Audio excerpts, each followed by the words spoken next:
aftast yfir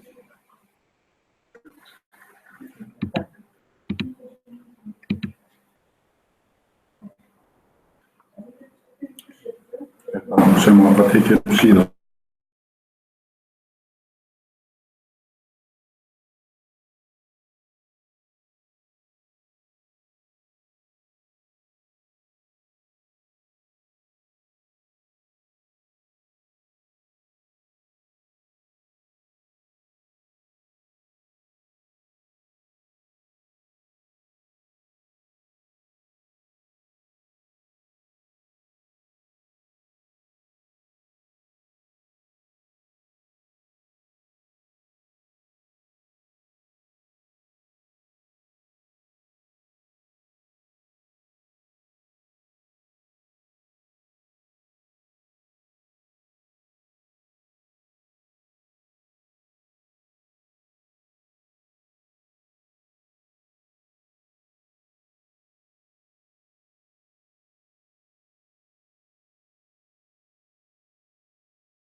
Fyrirskipun frá velferðarráðuneytinu eða velferðarráði.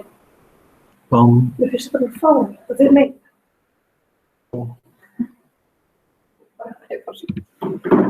Halló?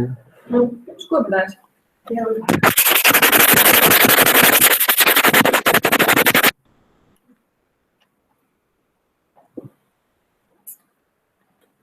Þú komur svo á þína. Já, ég þarf að heyra í þér til að fá þær upplýsingar.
Hann ekki þetta hérna. Nei.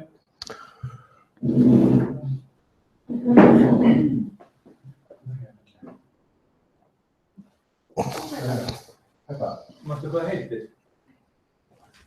Já, þetta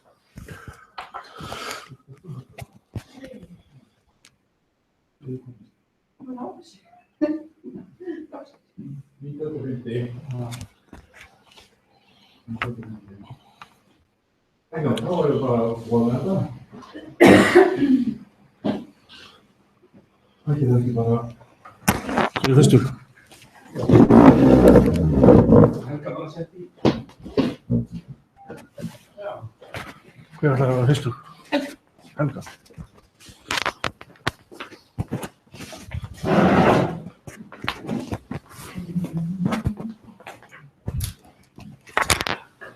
Hallo.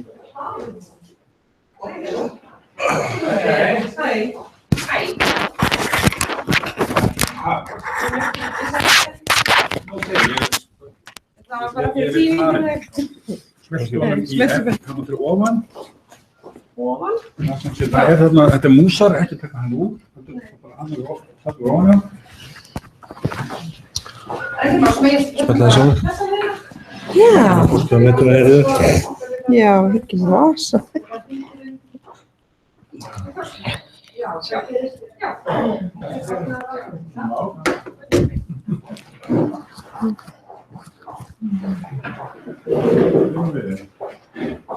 Hér er þú. Já, það er CRPT hann að möppunni. Hvað sér ég? CRPT möppunni, Þessar hérna. já. Og frá forræði, einhvers staðar. Ég glemði. Neðar, hvað er þetta? Það fyrir ofan. Hanna, já. Forræði til sjálfræðis. Já, já. Þetta er hérna. Já, Ok. var það? Ég var bara. Nú bara. Já, má ég taka hann beint úr? Ég er kveikla þessu. Búkar og allt saman. Já.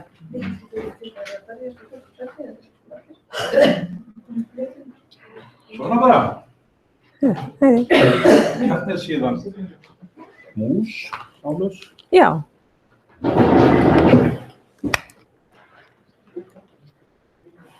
Þetta er bara komið útvarsmöstur hér og já, þetta endar einhvern professional.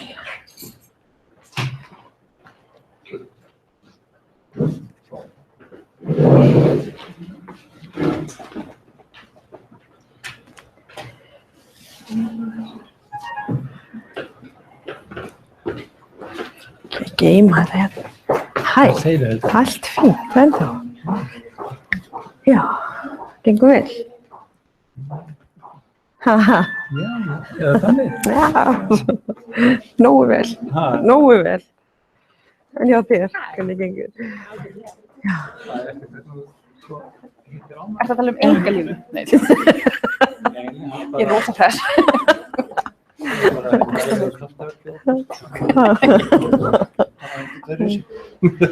Nei, nákvæmlega. Það er með það fyndin þetta. Já, já, já. Við vorum með fyrirlestur hjá okkur áfallastreitu í starfi. Það var að tala um mikilvægi húmors. Já, við höfum hann þetta. Já. Það er ekki segið þegar þú byrjar að það sé hægt að senda spurningar með því að smella á YouTube-merki á myndinni. Já, ok, það er svo rosalegt og tæknilegt. Ég bara vandræðilegs. Já. Vinnurðu með þetta? Já, svona, já, þá sendur fólk alltaf spurningar. Fyrsta skil sem ég tek á myndinni. Ég bara fekk bara ekki salmi, nú er þessi salmi sem Það er aldrei leys. Nú er á morgunni. Hæ. Hæ. Það má ekki snerta þetta. Ekki hengja fötin á þetta. Ég tek niður skúlglir.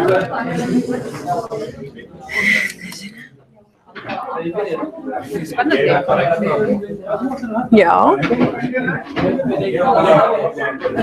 Hvað segir þú? Nákvæmlega. Bara fínt. Já. Þá sauma.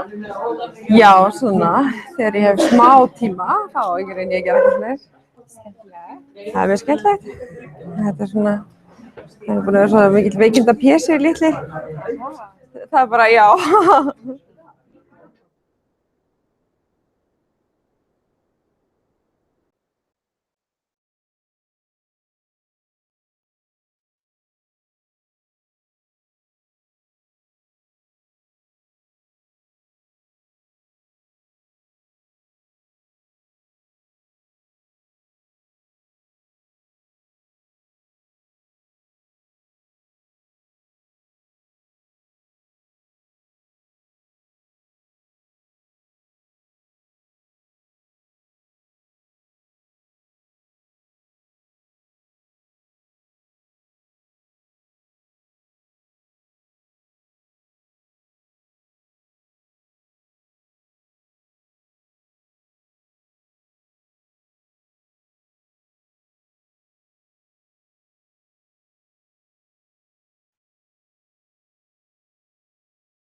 Velferðarráðuneytisins bjóð velkomin í kvöld og þetta sem sé annað fræðslukvöldið sem við haldum í kvöldaröð. Við höfum átt 2 núna í vor og síðan að það var 3 og haustmánuðum í september, kannski klárum við til september og svo bara 3 kvöldir röð á.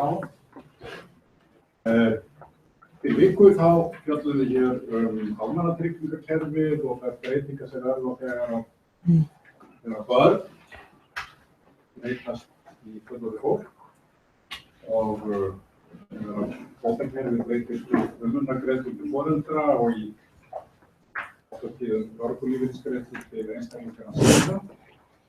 Það var tekið upp, þannig að þeir sem ekki sáu það, þeir koma því að framfæri á Facebook, skoða þann fyrirlestur. Þessi fyrirlestur verður eins og skilstu sendur til þig. Og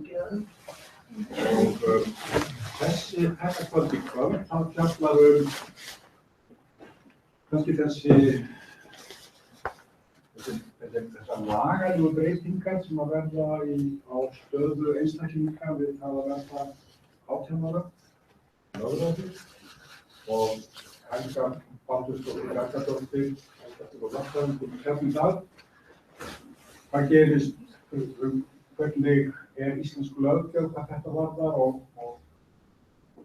í grunar einnig og hún muni fjalla sáttmála Sameinuðu þjóðanna þær skyldur sem Ísland hefur tekið á sig gagnvart einni grein þar sem veitir til þess að Íslendingar þurfa að breyta lögræðisstofunum til þess að uppfylla hafir.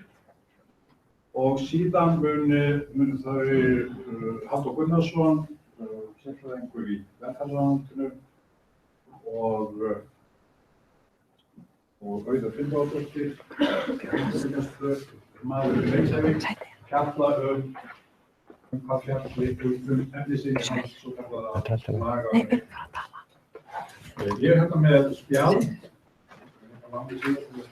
síðast, og hér er miðið sem ég ætla að byrja á sem að ekki voru síðast, og við erum núna, skrifa nafnið sitt og tölvupóstinn. Það er saman að nafnið skrifið, ég hverju voru á þessu fundi. En það sem ætlum þá að gera er líka þá að eiga tölvupóstinn fyrir að það fáið tilkynningar fundinu þegar þeir byrja bara í haust. Og þá líka tilkynningar slóðina, til dæmis YouTube, slóðina þegar við getum skoðað fyrirlestur sem var hér á síðustu viku. Þannig að við skulum bara láta þetta byrja að ganga hér og þá ætlum ég bara að byrja Helgu að vera svo vel. Já, takk fyrir. Hvað er ég að standa fyrir aftan borðið? Þú voru bara að finna liðanir. Svona, þetta er ekki fínt. Já. Ok. Herri, já. Er það ekki Jón? Hún er í mynd og... Jú, þá stendur við liðina þarna, átti mynd. Já, fattaengið sér mig. Já, það er flott. Herri, já, komið sæl, ég heiti Helga og er þroskaþjálfi og lögfræðingur og myndi segja fötlunarfræðingur ef ég hefði klárað ritgerðina mína þar, þannig ég bara skráði það ekkert með, segja ykkur frá því. Ég hef haft sérstakann áhuga á mannréttindum fatlaðs fólks, alveg bara frá því að það var verið að semja samningin réttindi fatlaðs fólks og sérstaklega þá í tengslum við einmitt lögræðið og réttinn til að ráða sig sjálfur. Og já. Ég skrifaði mastersritgerðina mín í lögfræði lögræði fatlaðs fólks og þá út frá 12. grein samnings Sameinuðu þjóðanna réttindi fatlaðs fólks, en hún fjallar svolítið lögræði og hvað þarf að gera til þess að fatlað fólk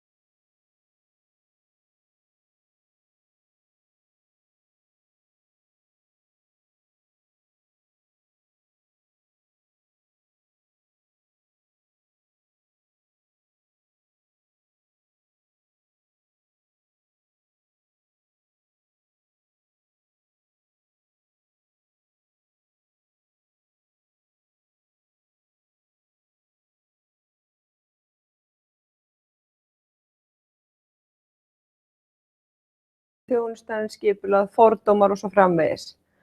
En lögfræðin rosalega svona íhaldssöm fræðigrein, á meðan hinnar eru svona miklu progressívari.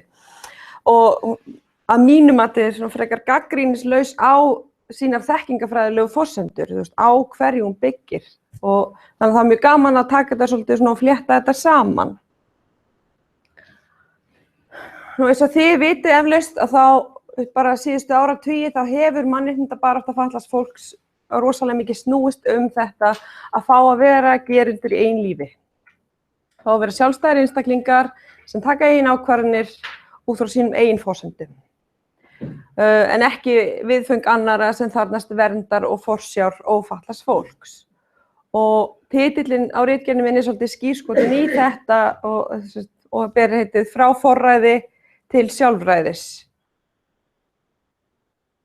Það þannig að þegar við erum foreldrar barna, þá eru börnin ólögráða og okkur ber að sjá og halda utan lögræði þeirra. Og í því felst, það heitir öðru nafni forsjá. Og þegar við förum með forsjá barna þá þýðir það að við höfum rétt á og okkur ber skylda til þess að ráða persónulegum högum barnanna. Við ráðum dvalarstað þeirra og við erum fjárhaldsmenn þeirra, það verður við sem sjáum peningana. Og okkur ber skylda til að vernda börnin okkar gegn ofbeldi og okkur ber skylda til þess að annast þau og sýna umhyggju. Síðan þegar börn eru 18 ára, að þá eru þau lögráða. Og lögræðið samanstendur af þessum tveimur þáttum. Það fyrsta lagi sjálfræði, að maður bara ræður sér sjálfur, eins og hvar maður býr, hvort maður ræður sér til vinnu einhvers staðar, hvort maður stundar nám og svo framvegis. Og hins vegar það fjárræðið, að geta tekið á sig svona fjárskuldbindingar, að geta keypt sér hluti, leigt þá, selt þá og allt þetta. Þeir sem teljast ekki geta ráðið sínu lífi, að þeir eru annarkvort sviptir eða eins og Brynhildur Flóvent kallar það skúffusviptir. Og þá kannski, ég ætla aðeins að tala meira sviptinguna eftir, en skúffusvipting þegar þú ert með þessi réttindi samkvæmt lögum, en það samt einhver annar sem raunverulega ákveður hlutina fyrir þig. Kannski foreldri eða starfsfólk á sambýli eða þjónustukjarna. Og hvert vandamálið með þetta? Að það stór hluti fólks með þroskahömlun eða geðsjúkdóma sem svipt lögræði sínu, annaðhvort að hluta eða öllu leyti. Það var að segja annaðhvort sjálfræði, fjárræði eða bæði. Og það að við erum að tala yfir 1 milljón manns í Evrópu. Það rosalega stór hluti. Og sviptingin yfirleitt þannig að ákvörðunarvaldið fært frá hinum fatlaða yfir til annars aðila, lögráðamanns. Þannig að það einhver annar aðili sem hefur valdið til þess að taka þessar mikilvægu ákvarðanir. Og í svona flestum réttaríkjum að þá svona miðað við aldur og andlegan þroska. Og þetta svona viðmiðin. Að manneskjan skilji réttar áhrif ráðstafana sinna. Hún skilji hvað það að skrifa undir lán fyrir íbúð. Og þess vegna hefur það oft verið þannig að ef einhver talin skorta hæfileikann til þess að skilja þetta, að þá geta hann ekki sjálfur skapa sér rétt eða skyldur í svona lögskiptum og þurfa að vera undir forráð annarra settur. Og þetta hefur verið gagnrýnt svakalega af fötluðu fólki fyrir að koma hlutfallslega miklu verr niður á ákveðnum hópum eins og fólki með þroskahömlun eða fólki með geðsjúkdóma. Og svona þegar maður skoðar persónuréttinn, sem þetta svið lögfræðina sem fjallar lögræðið, að þá mjög augljóst hvaðan þau að koma með sínar skoðanir á þessu. Þannig algjörlega það þarf að vernda þá sem brestur hæfileika til að meta rétt eðli gerða sinna og afleiðinga þeirra. Og þetta bara tekið beint upp úr kennslubókinni, þeirra sem hafa ekki nægan skilning á að neita réttinda sinna á þann hátt sem þeim eða fjölskyldum þeirra fyrir bestu. með setu. Lögfræðingar hafa alveg sérstaka svona eitthvað þeng fyrir að skrifa hluti með setu, eins og það sé eitthvað svona ennþá fræðilegra eða eitthvað, ég veit ekki hvað veldur. Já, að þá þurfa þeir á að halda vernd þjóðfélagsins fyrir óheppilegum afleiðingum sinna eigin að gerða. Þetta alveg svakaleg svona forræðishyggja, það hérna litla fólki sem þarf að passa og þarna tala hann líka sko að þetta sko af umhyggju, þetta umhyggja samfélagsins eða löggjafans sem vill svolítið ráðskast með þann smá á umkomu litla og gæta þess að hann fari sér ekki að voða á hálu svelli réttarreglna og viðskipta. Ok, rétt upp hönd, einhver sem hefur keypt íbúð. Ok, skilduð þið allt sem var í gangi, alla pappíra, allt lán, allt fyrirkomulega, alveg fullkomlega? Nei, þetta nefnilega svolítið þannig, það svona fatlað fólk leið að það brestur hæfileikann til að skilja, þá það einhvern veginn orðið allt öðruvísi heldur en þegar ófatlað fólk, eins og þú veist, þegar ég leita mér ráð, ég þarf að líka í pappa, ég þarf að tala við þjónustufullarinn í bankana, ég þarf að leita mér fullt af upplýsingum. En ég samt talin hæf til þess að kaupa mín eigin íbúð og skrifa undir þessa pappíra. Varstu með spurning? Já, sko,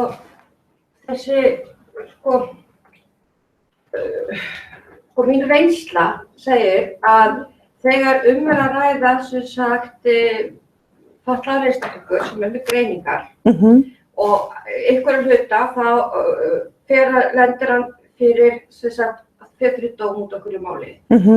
Að þá hendar þessu til hliðar þess að þeir eru ekki að passa það, þeir eru ekki að vernda það sko fyrir afleiðingum því sem gerða, heldur dæma að þau bara, ég að tala sem sagt 10 ára komið stelpa eða 12 ára komið stelpa sem að skelltu hurð á kennara sem að fara í kolvinglas og hluti. Þetta kennara var nýlega búin að Kársnesskóla held, ég man ekki hvað skóla það var. Þetta var sem sagt stelpa með greiningum Aspergerhyggjunni. Kennarinn, hún fór sér afsíðis til þess að bara fá frið, stað sem henni var búið að segja henni að fara þegar hún gæti ekki meir. Kennarinn vissi ekki að því að hunsa eða nýbyrjuð og elta hana. Hún skellti hurðina á hana, kennarinn fekk hurðina á andlitið, hurðin var í lagi með við allar uppsetningar og fleira og að því að foreldrarnir voru með sem sagt skaðabótatryggingu hjá TR þá var hún dæmd fyrir sem sagt að og skall. Í raun, ef að dómarinn hefði farið að þessu, þá hefði það að segja að hún væri ekki, sem sagt, þá starri, sko, henni breyst að hefði eitthvað með þetta rétt eðligerða sinna og þar alveg átti ekki að dæma. Já, en þetta sko gildir á svið persónuréttar, þar sem þú ert að tala það svona skaðabótir, það aðeins öðru í þessu kröfu, en það er samt já, ég veit, en það er samt það sem sko sameiginlegt og það sem ég að fara að fjalla hérna á eftir svolítið þetta að til þess að bregðast við því að fólk ólíkt og með ólíkar þarfir að þá þurfum við að kunna að koma til móts við ólíkar þarfir og það bara kjarnið þess að virða mannréttindi og það hefur ekki verið gert í þessu tilviki. Ok, mikilvægi lögræðis. Sjálfræði bara grundvallagildi mannlegra tilveru. Bara það að vera sjálfvera, að vera gerandi með sjálfsvitund, með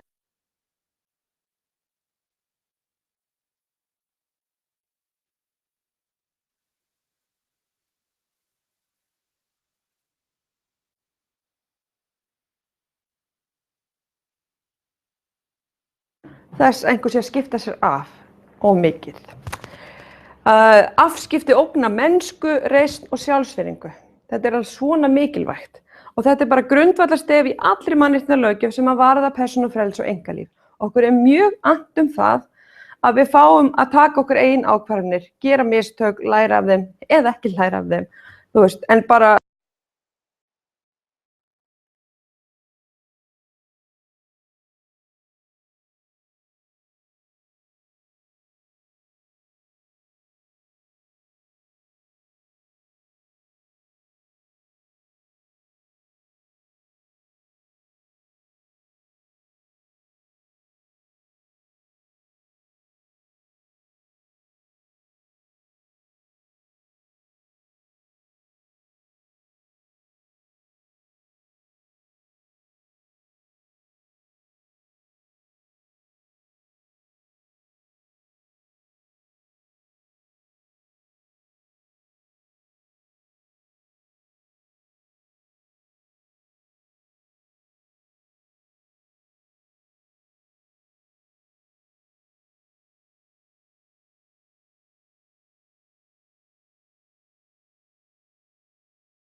skilja réttaráhrif. Þannig að manneskja verður að skilja hvað þýðir að fá sér ráðsmann. Þannig að það gat eiginlega enginn fengið sér ráðsmann ef hann var að stríða við eitthvað veikindi eða fötlun. Þannig að það svolítið féll sjálft sig. Og megin markmið var þetta, þú veist, að það skildi aldrei gengið lengra en nauðsyn þætti til þess að skerða þessi mannréttindi. Að þetta eru svo mikilvæg mannréttindi. Og þar, þegar það var verið að endurskoða lögin og setja þessi lög sem nú eru í gildi, að þá var útgangspunkturinn sá að svona aðstoðarmannakerfi ætti að fjalla í annarri löggjöf, einhvers konar félagslegri löggjöf. Þannig að þeir tóku bara ekkert tillit, settu bara ekkert inn í þessi lög ef manneskja þarf kannski einhverja smá aðstoð við að fara með lögræðið sitt. Lögin eins og þeir eru í dag, að þau heimila að sviptingu á fjárræði, sjálfræði eða bæði ef að manneskja telst ófær að ráða högum sínum. Og það eru þarna 4 tilvik. Það er annaðhvort vegna andlegs vanþroska, ellisljóleika, geðsjúkdóms eða annars konar alvarlegs heilsubrests. Það er ef að manneskjan er ofnota áfengi eða vímuefni, það er hægt að fá að svipta hana. Ef að hún þetta er svolítið sérstakt ákvæði líkamlega vanþroska en vill sjálf láta svipta sig, það er ekki mikið reynt á þetta. Og svo ef það er einhvers konar nauðsyn vegna fyrirmæla í heilbrigðislöggjöfinni. Ef það kemur bara einhver með einhvern smyggsjúkdóm og neitar að láta lækna sig og ætla bara að fara og smita alla. Þú veist, það má, ef það er nauðsynlegt, svipta hann lögræði. Ok, það er aðalega þetta fyrsta sem að tengist sviptingar vegna fötlunar, vegna andlegs vanþroska eða geðsjúkdóms eða alvarlegs heilsubrests. Hvernig áttu svipt? Getur þau verið 18? Ekki sjálfkrafa, nei. Nei. En þetta ef að það á að svipta, þá er þetta kríteríum sem að, þú veist, hún verður að falla undir einhverja af þessum skilyrðum. Ef þau verða 18 og eru kannski með vanþroska, verða þau þá svipt? Nei. Já, ég kem inn á allavega hvernig mannréttindalöggjöfin segir að við eigum að gera þetta. En fyrirkomulega, það er ekki nóg að fara bara dómar og segja, herru, ég ætla að svipta þetta son minn, hann er verið 18 ára og hann ræður sér ekki sjálfur. Ef við gerum það, þá erum við samkvæmt mannréttindasáttmálanum að brjóta hans mannréttindi. Því það að vera með þroskaskerðingu er ekki nóg. Það sem er litið til er hver er þörfin á sviptingu og þá er til dæmis tekið mið af þeirri aðstoð sem að viðkomandi nýtur. Það er til dæmis ef að viðkomandi býr á sambýli og er að njóta mikillar aðstoðar við svona daglegt líf, að þá er minni þörf talin á sviptingu. Það er líka horft þess, á manneskjan einhverja verulegar eignir, ef ekki, þá finnst þeim ekki rosalega mikil þörf á að svipta. Svo er þetta allt rosalega óljóst. Ok, hvernig metum við vanhæfni við að ráða eigin högum? Í frumvarpinu þá bara tala veruleg frávik frá eðlilegu ástandi. Þetta er rosalega læknisfræðilegt, skemmtilegt. Og varðandi þessi læknisfræðilegu skilyrði að þá er talað eins og alvarlega þroska eftir menn. Það er ekki talað um það er eiga heima undir. En skiljið. Já, en þetta er svolítið óljóst og rosalega læknisfræðilega miðað og tekur einhvern veginn ekki mið af nýjustu stefnum og straumum í mannréttindum sem við ætlum að skoða hérna líka. Það er þessi samningur réttindi fatlaðs fólks. Það er að verða komin 10 ár síðan við skrifum undir hann. Finnland var að fullgilda, þannig að nú erum við officially síðasta landi til þess að fullgilda. Við höfum verið stolt af því. Kaldhæðni. Já, í framkvæmdaáætlun til ársins 2014 þá var stefnt að fullgildingu og ég veit ekki hvað veldur því að þeim finnst svona rosalega erfitt að stíga þetta skref að fullgilda þennan samning Það eina sem mér dettur í hug bara er að sjá fram að það kosti bara heilmikinn pening að uppfylla þessi mannréttindi. En ég veit ekki hvað stendur svona svakalega í vegi. En það er ekki svo hann hafi enga stöðu þótt það sé ekki fullgiltur, eins og það vísað til hans bæði í lögum málefni fatlaðs fólks, það á að líta til þessa samnings þegar við túlkum lögin og sama gildur lögum réttindagæslu. Þessi samningur bara ein stór alþjóðleg viðurkenning á því að mannréttindi fatlaðs fólks séu ekki virt, þrátt fyrir að við höfum alla þessa samninga mannréttindi. Þannig að þessi samningur hann ekki með ný réttindi eða einhver sérstök réttindi fyrir fatlað fólk, en hann útskýrir voðalega vel til hvaða aðgerðir við þurfum að grípa, svo að þessi réttindi verði að veruleika. Og það aðalega þessi 12. grein sem fjallar lögræðið. Og þar verið að árétta þetta að fatlað fólk hafi stöðu sem aðilar á lögum til jafns við aðra. Og það þýðir að þeir geta átt rétt og borið skyldur, átt aðild að dómsmálum og nýtt sér stofnanir réttarkerfisins. Og þetta storkar svolítið þessum ríkjandi skilningi að fólk með skerðingar eigi ekki njóta réttarins til þess að taka ákvarðanir sem hafa veruleg áhrif á líf þess. Þessi grein, þessi fyrsta málsgrein ein og sér, hún segir ekki neitt. Við erum líka með þetta svona í okkar lög. Þú áttir rétt á að verða lögráð 18 ára, bla bla bla. Þannig að, ok, það að útskýra eitthvað meira. Hvað þurfum við að gera? Þetta viðurkenning á rétti fatlaðs fólks til þess að njóta lögræðis og í því felst meðal annars. Það þarf að skipta út fyrirkomulagi staðgengla ákvarðanatöku. Eða eins og heitir á ensku substitute decision making. Það að það sé bara skipað einhver lögráðamaður og nú það bara þessi lögráðamaður sem ákveður allt og svona þarf ekki einu sinni að tala við hinn fatlaða. Við þurfum að skipta út því kerfi yfir í kerfi þar sem aðgengi að stuðningi fyrir þá sem að þurfa til þess að þeir geti tekið sína eigin ákvarðanir. Og það kallað á ensku supported decision making.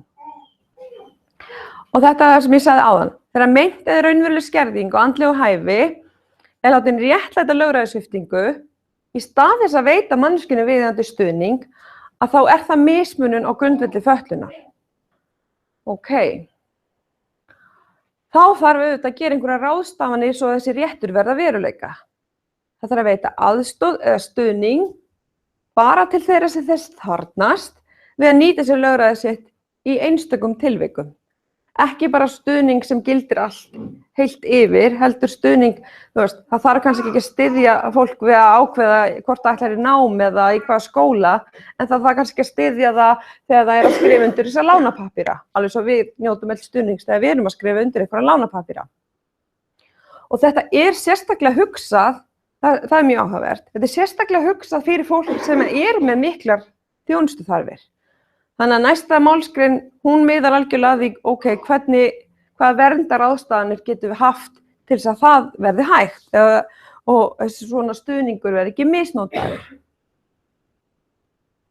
Og það hérna í 4. málsgreininni að aðstoð við ákvarðanatöku. Sá sem ætlar að aðstoða fatlaðan einstakling við að taka ákvarðanir, hann þarf að passa upp á réttindi, vilji og séróskir hins fatlaða séu virt. Það að vera sniðið að þörfum og gildi í sem skemmstan tíma. Það má ekki leiða til hagsmuna árekstra. Ef ég er að aðstoða fatlaðan föður minn við að taka ákvarðanir hans fjármál, verandi beinn erfingi, þá er ég kannski ekki alveg besta manneskjan til þess. Og þetta þarf að vera sniðið að aðstæðum hverjum tíma, gildi, já, eins og skemmtan tíma og endurskoðað af sjálfstæðu og hlutlausu yfirvaldi. Eins og þetta í dag þá það enginn sem að endurskoða hvað lögráðamenn að gera fyrir hönd fatlaðs fólks. Eina sem skoðað fjárhagurinn. Þeir senda skýrslu hvað þeir eru búin að gera með peninga, eins svipta. En þarna þarf að skoða allt þetta. Það þarf að vera einhver sem að endurskoða býtunum við ekki alveg örugglega verið að fara eftir því sem að Magga eða Siggi vilja. Af því þau að fá aðstoð við ákvarðanatöku, þá ekki taka ákvarðanavaldi af þeim. Og það lögð rosalega áherslu á að sá sem að veita aðstoð, að það sé traust á milli aðila og að þetta fari fram af virðingu og ekki gegn vilja hins fatlaða.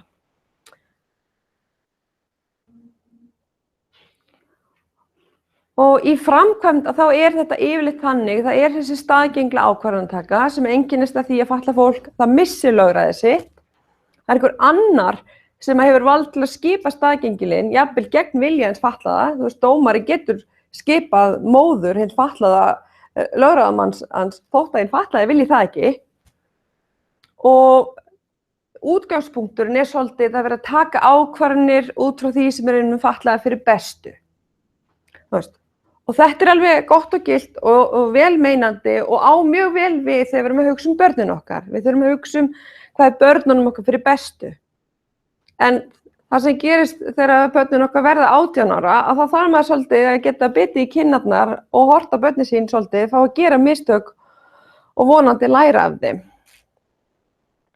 Og ef þau þurfa aðstoð við að taka ákvarðanir, að nota þá þetta fyrirkomulag. Þar sem það einhver þjónusta sem stendur til boða innan samfélagsins, hún einstaklingsmiðuð, hún snýr öll að því að fatlað fólk sé haft með í ráðum.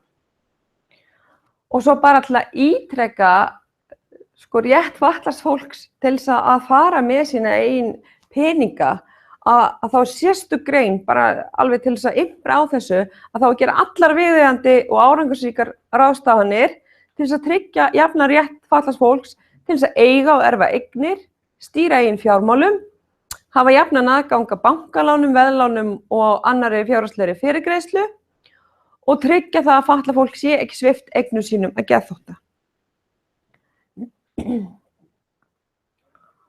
Og bara svo að þið vitið að það ekkert land í heiminum sem búin að finna fullkomið fyrirkomulag til þess að uppfylla þessi mannréttindi. En það allir að reyna sitt besta. Og eitt sem að mér fannst mjög flott að það í Kanada, þá þið með svona talsmannasamning. Hann virkar, það tvíþætt, ég get gert svona talsmannasamning fyrirfram, þannig að ef eitthvað kemur fyrir, ég lendi í bílslysi eða lendi í dái eða eitthvað, að þá ég búin að ákveða hver ég vil að fari með fjármálum mín, taki ákvarðanir heilsuna mína og svo framvegis. Og síðan hitt markmið að koma í veg fyrir lögræðissviptingar þegar að löggjöf ekki að viðurkenna hæfi einstaklinga til að taka lagalega bindandi ákvarðanir. Að þá búið til svona talsmanna samningur, þannig að fólk haldi lögræðinu sínu og það ekki miðað við þetta gamaldags eitthvað skilji réttar áhrif sinna ákvarðana, heldur þetta, getur manneskjan tjáð löngun sína til að vilja stuðning eða hætta með stuðning? Getur hún látið í ljós vilja eða séróskir? Getur hún sýnt að hún kunni vel við einhvern og hún kunni illa við annan? Og þannig að hún skilja að talsmaður geti tekið ákvarðanir sem hafa áhrif á hann. Og síðan þetta sem mjög mikilvægt, hvort að samskipti hans og talsmannsins einkennist á trausti. Og þetta ein leið til þess að fara, til þess að hjálpa fötluðu fólki við að geta tekið alls konar ákvarðanir án þess að þurfa að svipta það. Þá fer ég bara með Möggu í bankann og ég talsmaðurinn hennar og við þekkjumst og hún treysti mér og ég veit alveg að hann langar að kaupa sér íbúð og allt það, að þá skrifa ég undir lánapappíruna og sýni fram að ég með talsmannasamning fyrir hennar Möggu. Ég get gert þetta. Ég fór ekki út í að fara yfir lögin réttindagæslu því þau eru Auður og Halldóru eftir að tala, en bara svona að helstu niðurstöðurnar í ritgerðinni minni voru þessar, það fara að breyta fyrirkomulagi lögræðismála og það ennþá of víðtækar heimildir til að svipta fólk og það þarf að leggja miklu meiri áherslu á að styðja fólk til þess að taka ákvarðanir. Þannig að ég var með alls konar tillögur breytingar á lögræðislögum og breytingar á lögum réttindagæslu til þess að réttindagæslumenn og sérstaklega persónulegir talsmenn gætu orðið þessir aðilar sem eru að aðstoða fólk við ákvarðanatöku. Og síðan bara nokkuð ljóst, það þarf að auka auðvitað þjónustu við fatlað fólk almennt til þess að það geti orðið virkir þáttakendur í lífinu eins og bara grunnurinn að mannréttindum. Þannig að ég held ég hafi haldið mig innan tímans. Já. Það var sem sé talað um það að Helga fengi ég hálftíma til að kynna fyrir ykkur þetta og síðan við leiðar spurningar. Já. Bara leiða spurningar. Já, einu hann aftast strax. Ég var ekki síðast, en ég spurði með skilgreininguna á að vera fatlaður. Ekki einhver, þú skilgreiningu á því? Í samningnum eða í lögunum? Já, hvernig maður telst maður fatlaður og hvernig ekki? Sko, samkvæmt samningnum að þá þetta svona víxlverkun á milli einhvers konar andlegrar eða líkamlegar skerðingar við einhvers konar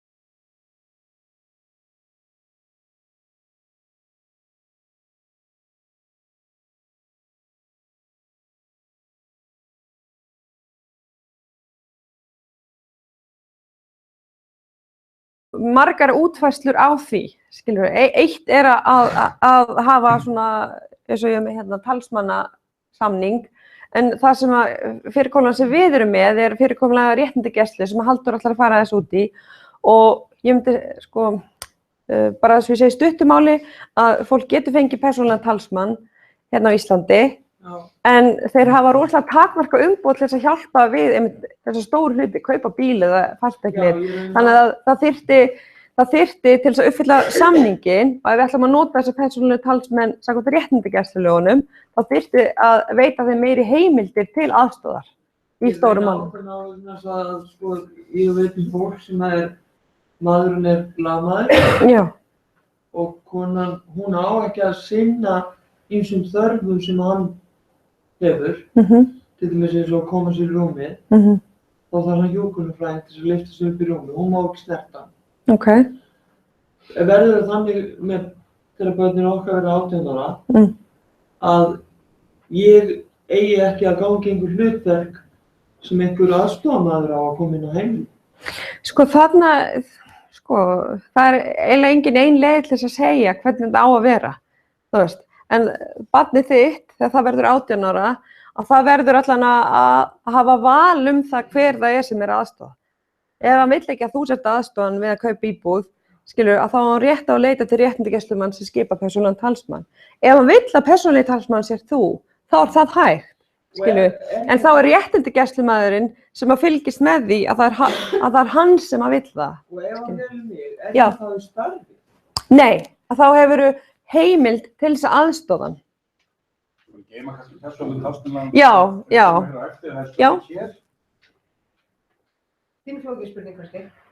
Ég spekuluð í þarf að svipta einstakling fjárræði eða hægt að aðstoða með það að nú ég spekuluð í í sambandi við að upp á að það sé ekki hægt að viðkomandi það sé tekið lán á hans nafni eða hann skrifi upp á lán eða kreditkort eða smálán og þetta svona. Verður að fara þá leið að svipta viðkomandi fjárræði eða hægt að fara aðra leið? Ertu meina til þess að koma í veg fyrir að hann verði mögulega misnotaður fjárhagslega? Já. Sko það náttúrulega, það bannað að misnota fólk fjárhagslega. Já.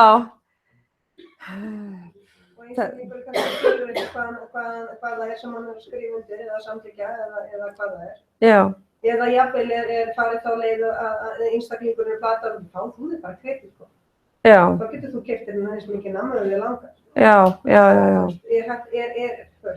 Hvaða leið hægt að fara? Verður að svipta einstaklingi sjálfræði eða aðra leiðir í búið? Sko, þarna, já, þetta bara algjörlega valid spurning og hún ótrúlega erfið og ótrúlega flókin. Þú veist, ég held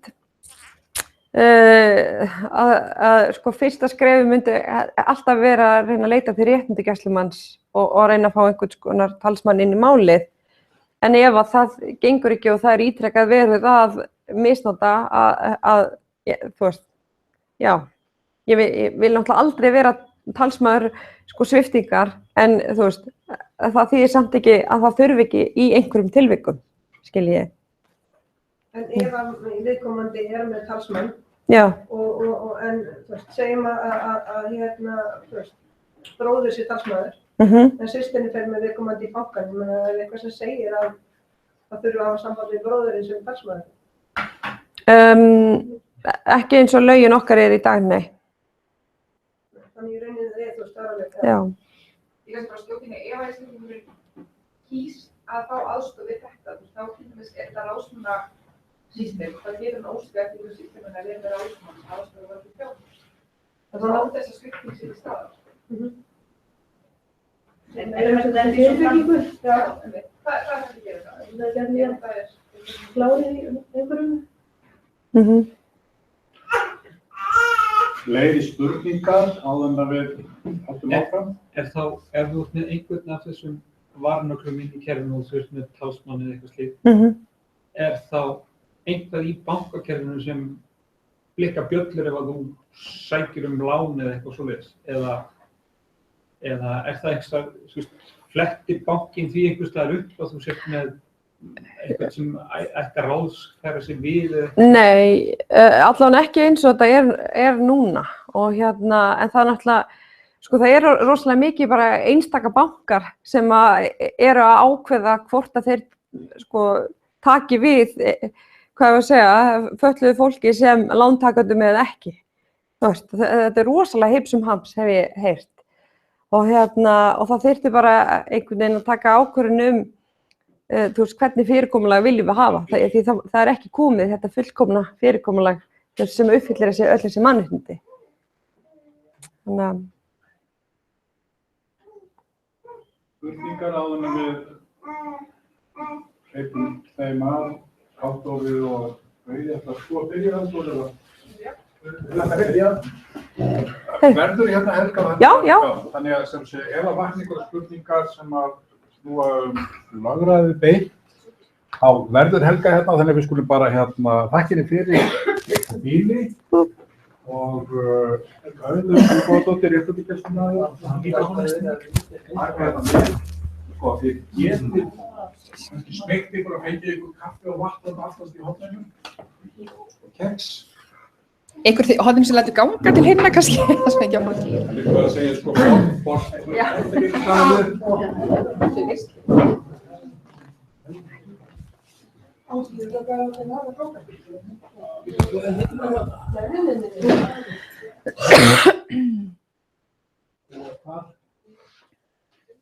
Er kannski Árni Múli til í að gefa mér eitt vatnsglas og láta það ganga?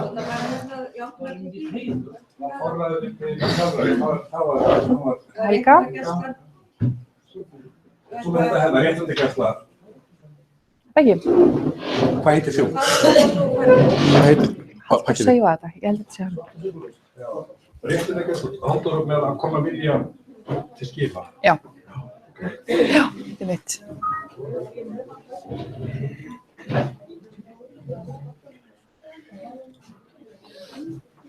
Herði, þá skulum við bara halda áfram og Auður ætlar að taka við og kynna fyrir ykkur réttindagæslu fyrir fatlað fólk. Komið sæl og velkomin, rosa gaman að sjá svona marga hérna í kvöld. En það segir okkur líka að það sé rosa mikil þörf á svona fræðslu, eins og við kannski vissum. En ég er starfandi réttindagæslumaður fatlaðs fólks í Reykjavík og Seltjarnarnesi. Og ég ætla þess að kynna fyrir ykkur réttindagæsluna. Réttindagæslumenn heyra undir réttindavakt velferðarráðuneytisins og við störfum samkvæmt lögum réttindagæslu fyrir fatlað fólk nr. 88/2011. Lög réttindagæslu eru fyrir fatlað fólk sem vegna fötlunar sinnar þarf stuðning við undirbúning upplýstrar ákvörðunar persónuleg málefni eða aðstoð við að leita réttar síns, hvort sem gagnvart opinberum þjónustuaðilum, öðrum stjórnvöldum eða einkaaðilum. Gilda einnig réttindagæslu einstaklinga sem þurfa stuðning vegna afleiðinga viðvarandi sjúkdóma eða slyss.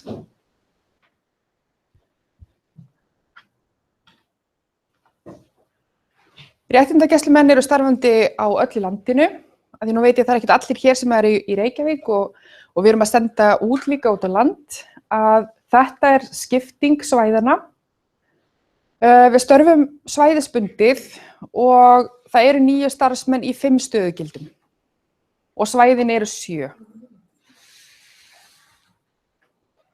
Hvaða kjördæmi eru með meira en eitt svæði? Það eru 6 kjördæmi. Ég ekki rosa klár í kjördæmum. Vestfirðir og Vesturland. Vesturland, Norðurland og Norðurland eystra, svo Austurland og Hornafjörður þar inni, Suðurlandið og svo Reykjavík,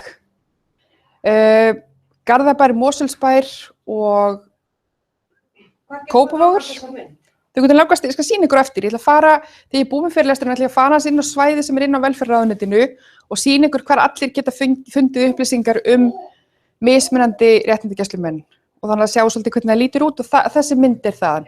Það er þeir sem vilja kynna sér. Já, það sem að vera saman kjördæmin með saman. Já, bara endilega, það eru miklar upplýsingar sem hægt að nýta. Þetta svona dæmi Reykjavík, hvernig í rauninni þjónustusvæði Reykjavíkurborgar, hvernig þau hafa skipt upp sínum þjónustusvæði. Þegar þau tóku yfir og stofnuðu þjónustumiðstöðvar. Hlutverk réttindagæslumanna. Réttindagæslumenn skulu fylgjast með högum fatlaðs fólks á sínu svæði. Vera innan handar við réttindagæslu hvers konar og þetta til dæmis vegna meðferðar einkafjármuna, vegna þjónustu sem að fólk á rétt á og önnur persónuleg réttindi eða einkamál. Það alveg bara fólk leitar til okkar vegna ótrúlegustu mála og ef við sjáum að mál eiga ekki heima hjá okkur þá aðstöðum við fólk við að komast á þann stað þar sem við teljum að fólk geti fengið svör. Þannig við reynum að passa okkur að vera svona staður sem við segjum aldrei, nei, þetta ekki við. Við aðstöðum fólk við að komast á finna út úr því hvar byrjunarreiturinn þá. Af hverjum 100 málum, hvað mörg af þeim eru mál sem ekki tilheyra ykkur? Sem haft samband við ykkur út af? Ég ekki með tölfræði yfir það. Já. En langflest málin sem að koma til okkar eru mál sem eiga heima hjá okkur. Þannig að kannski 10 af 100 sem að... Ég bara þori ekki að segja... ég þori ekki alveg að segja. Bara áhugaverð. Já, að það er líka svo misjafnt bara eftir hverju leita til okkar á hverjum tíma. Stundum koma upp ykkur mál sem einhvern veginn yfirtaka allt og við fáum rosa mörg mál sem eru eins. Við ætlum bara að nefna eitt sem allir vita. Þegar Strætó tók yfir ferðaþjónustu fatlaðs fólks, það var alveg heill mánuður það sem var rosalega mikið haft samband út af sömu málum. Því það var svona mál sem hafði kannski líka bara með svona heildarhagsmuni mjög stórs hóps að gera. Þetta var ekki eitthvað svona einstaklingur að lenda í ykkur, þetta var eitthvað svona kerfislægu vandi sem var til staðar. Þannig að það er rosalega misjafnt. Þannig já, það er kannski svolítið flókja að segja hversu mörg eiga ekki heima í okkur og við förum annað. En aðkoma réttindagæslumanns, réttindagæslumaður getur, telji hann máli þess eðlis og að fengnu samþykki hins fatlaða einstaklings komið ábendingum úrbætur á framfæri við hlutaðeigandi aðila. Og þetta rosalega mikilvægur punktur út af því að við gerum ekki neitt sem að stríðir gegn vilja þess fatlaða einstaklings sem að leitar til okkar. Að þó að við lendum kannski í þeim sporum að við sjáum að það er klárlega verið að brjóta, en viðkomandi ekki tilbúin að stíga hennar skref, þá bara alveg eins og við hin, þá hefur fatlað fólk líka leyfi til þess að meta hvort að það sé tilbúið að stíga eitthvað lengra með það og hvernig það vill gera það. Þannig að við passum alltaf upp á þetta sé til staðar. Gjörðu svo vel. Eru þið þá raunverulega bara í forsvari fyrir fatlaða einstaklinga sem geta tjáð sig? Nei, alls ekki. Við metum það svolítið hverju sinni og við náttúrulega hittum þá fólk sem ef það flóki fyrir fólk að tjá vilja sinn, að þá náttúrulega erum við samskipti við þá sem að þekkja viðkomandi best og geta þá metið það hvort að þetta sé. Það verður að koma ábendingum til eitthvað varðandi Já. og það er bara samkvæmt lögum að þá ef að fólk veit að það er brotið á rétti fatlaðs einstaklings, þá er bara samkvæmt lögum á að láta réttindagæslufólk ef menn vita. Verði ekki orðið við ábendingum réttindagæslumanns og hann telur að málið sé kæranlegt til úrskurðarnefndar velferðarmála, samkvæmt lögum skal hann aðstoða viðkomandi við að kæra mál og vera honum innan handar varðandi rekstur málsins sé þess óskað. Þannig að ef að fólk, ég ætla bara að taka eitthvað dæmi, þú sækir einhverju þjónustu hjá Reykjavíkurborg og þú farið kannski ekki það tímamagn sem þú óskar eftir og þú ert búin að kæra það í áfrýjun hjá Reykjavíkurborg og þar kemur sama niðurstaða, að þá getur fatlað fólk farið í kært í úrskurðarnefnd velferðarmála og við aðstöðum það fólk við að það komist alla leið og verðum því innan handar með það, hvernig það fyrir fram. Réttindagæslumaður metur í hverju tilviki fyrir sig í samráði við viðkomandi einstaklings hvort að rétt sé að tilkynna mál til ráðuneytisins. Stundum koma bara upp mál sem eru þess eðlis að við sjáum að þau eiga heima beint hjá velferðarráðuneytinu og þá er það gert að meti í hverju tilviki fyrir sig. Aðgengi að upplýsingum. Búi fatlaður einstaklingur á heimili fyrir fatlað fólk skal forstöðumaður viðkomandi heimilis veita réttindagæslumanni þær upplýsingar sem honum eru nauðsynlegar vegna starfs síns. Þannig við höfum ákveðið svona stöðuumboð og þannig að fólk verður, þegar við óskum formulega eftir upplýsingum, að láta okkur fá þær upplýsingar.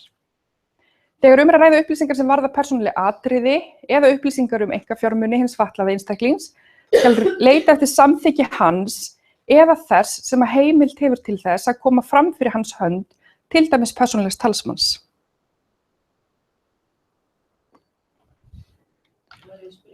Já. Þegar einstaklingur flytur á sambýli eða þjónustutekna Já. Og er ekki færum að sjá sín mál sjálfur. Já. Er það þá forstöðumaður sambýlis eða þjónustutekna sem að tekur yfir hans ferðamál og þannig, eða er það áfram?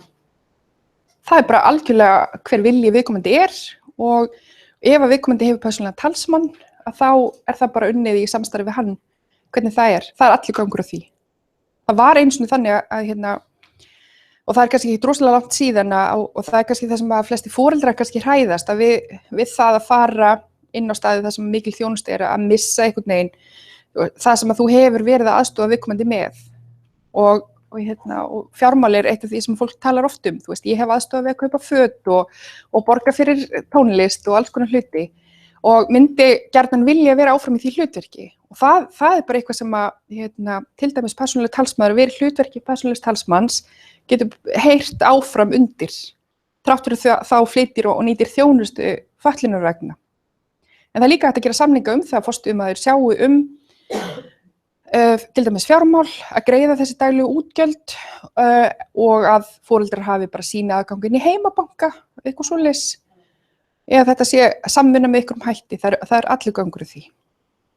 Í mínu tilviki er dóttir mín ekki, hún talar ekki og lætur ekkert mikið vilja í ljós. Get ég óskað eftir því að verða hennar talsmaður eða? Já. Það er hægt að gera það. Og Halldór ætlar að koma á eftir og segja ykkur svolítið einmitt, fara svolítið djúpt í það. Sambýli? Sko sveitarfélögin reka þjónustu við fatlað fólk. Já, það var að borga fyrir sig. Já, það greiða allir alls sama hvar maður býr, þar maður að greiða einhverju leigu og það er misjafnt bara eftir því hvar þú leigir eða hvernig þú býrð. Það fyrir þá þjónustu sem hann nýtur? Ekki þjónustuna, nei. Fær hann annað frá ríkinu? Já, eða sveitarfélögin í dag. Eftir 2011 þá tóku sveitarfélögin yfir þjónustu við fatlað fólk og það er þá, eru það sveitarfélögin sem bera ábyrgð á að veita þjónustu. Aðgengi að upplýsingum. Geti fatlaður einstaklingur ekki tjáð vilja sinn og persónulegum talsmanni eða öðrum talsmanni er ekki til að dreifa, getur réttindagæslumaður í samstarfi við réttindavakt ráðuneytisins krafið þjónustuveitenda upplýsingar ef rökstuddur grunur liggur fyrir að verið sé að brjóta á réttum fatlaðs einstaklings. Þannig að það er þarna þessi varnagli inni að ef að fólk ekki getur sagt til og það er alveg skýr rökstuddur grunur, þá náttúrulega farið af stað og kannað hvernig í málum liggur og óskað eftir upplýsingum og En sko, í þeim tilfellum þar sem engin svona hagsmunagæslu aðili, ættingi eða neitt, hver þá svona hag? Það bera allir ábyrgð því sem að hafa ykkur tengsl við fatlað fólk, og alveg sama þó að þessi nágranni þinn eða einhver annar, ef þú veist að það er verið að brjóta á einstaklingi, þá er það bara skylda að láta til dæmis réttindagæslumenn vita. Og það er þá í okkar hlutverki að fara á stað og kanna, hvernig í málunum liggur. Fylgja því eftir, já. Vera þá í sambandi við þjónustöðla, hverju þekka viðkomandi best. Þannig að við getum alltaf óskað og skoða hvert mál fyrir sig. Þannig að starfsfólk í þjónustunni, það er svolítið, ég ætla að sýna ykkur á eftir, hver það sem koma með mál til okkar. Og það er líka bara mjög algengt til dæmis að starfsfólk í þjónustu við fatlað fólk sem vinnur á sambýlum eða heimilum, dagþjónustu, einhverjum stöðum þar sem að fatlað fólk var þjónustu, að það bara leiti til okkar. Og bendi okkur á eða komi áfram, tengi okkur við, ráðgjafar hjá Reykjavíkurborg, félagsráðgjafar, deildarstjórar, með þess að framkvæmdastjórar sem að bera ábyrgð að veita þjónustuna. Oft mál kannski bara þess eðlis að það er samt rétt að fá réttindagæslu inn. Og stundum er þjónustukerfi líka þeim sporum að finnast, það sé svona kannski ákveði valda ójafnvægi, þeirra gagnvart einstaklingi sem að þau eru að veita þjónustu, eru að bjóða eitthvað og viðkomandi hefur engan með sér, einhvern veginn sem við hlið til að meta, er þetta í lagi, og það hefur aukist að fólk að þá bara haft samband við okkur, eru þið tilbúin að koma, má ég bjóða viðkomandi að þið komið með honum á fund, af því að mér finnst við vera í einhvern veginn að stilla upp kostum, því mér er ekki alveg vissum að viðkomandi skilji hvað hann er að taka ákvörðun, eða mér finnst hann rosalega einn gagnvart okkur, þannig að það eykst líka, sem er bara mjög gott.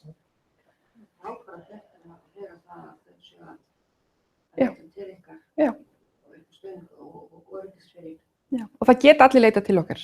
Og dæmi aðila sem hafa leitað til okkar eru barnaverndarstofa, barnavernd, lögregla, stígamót,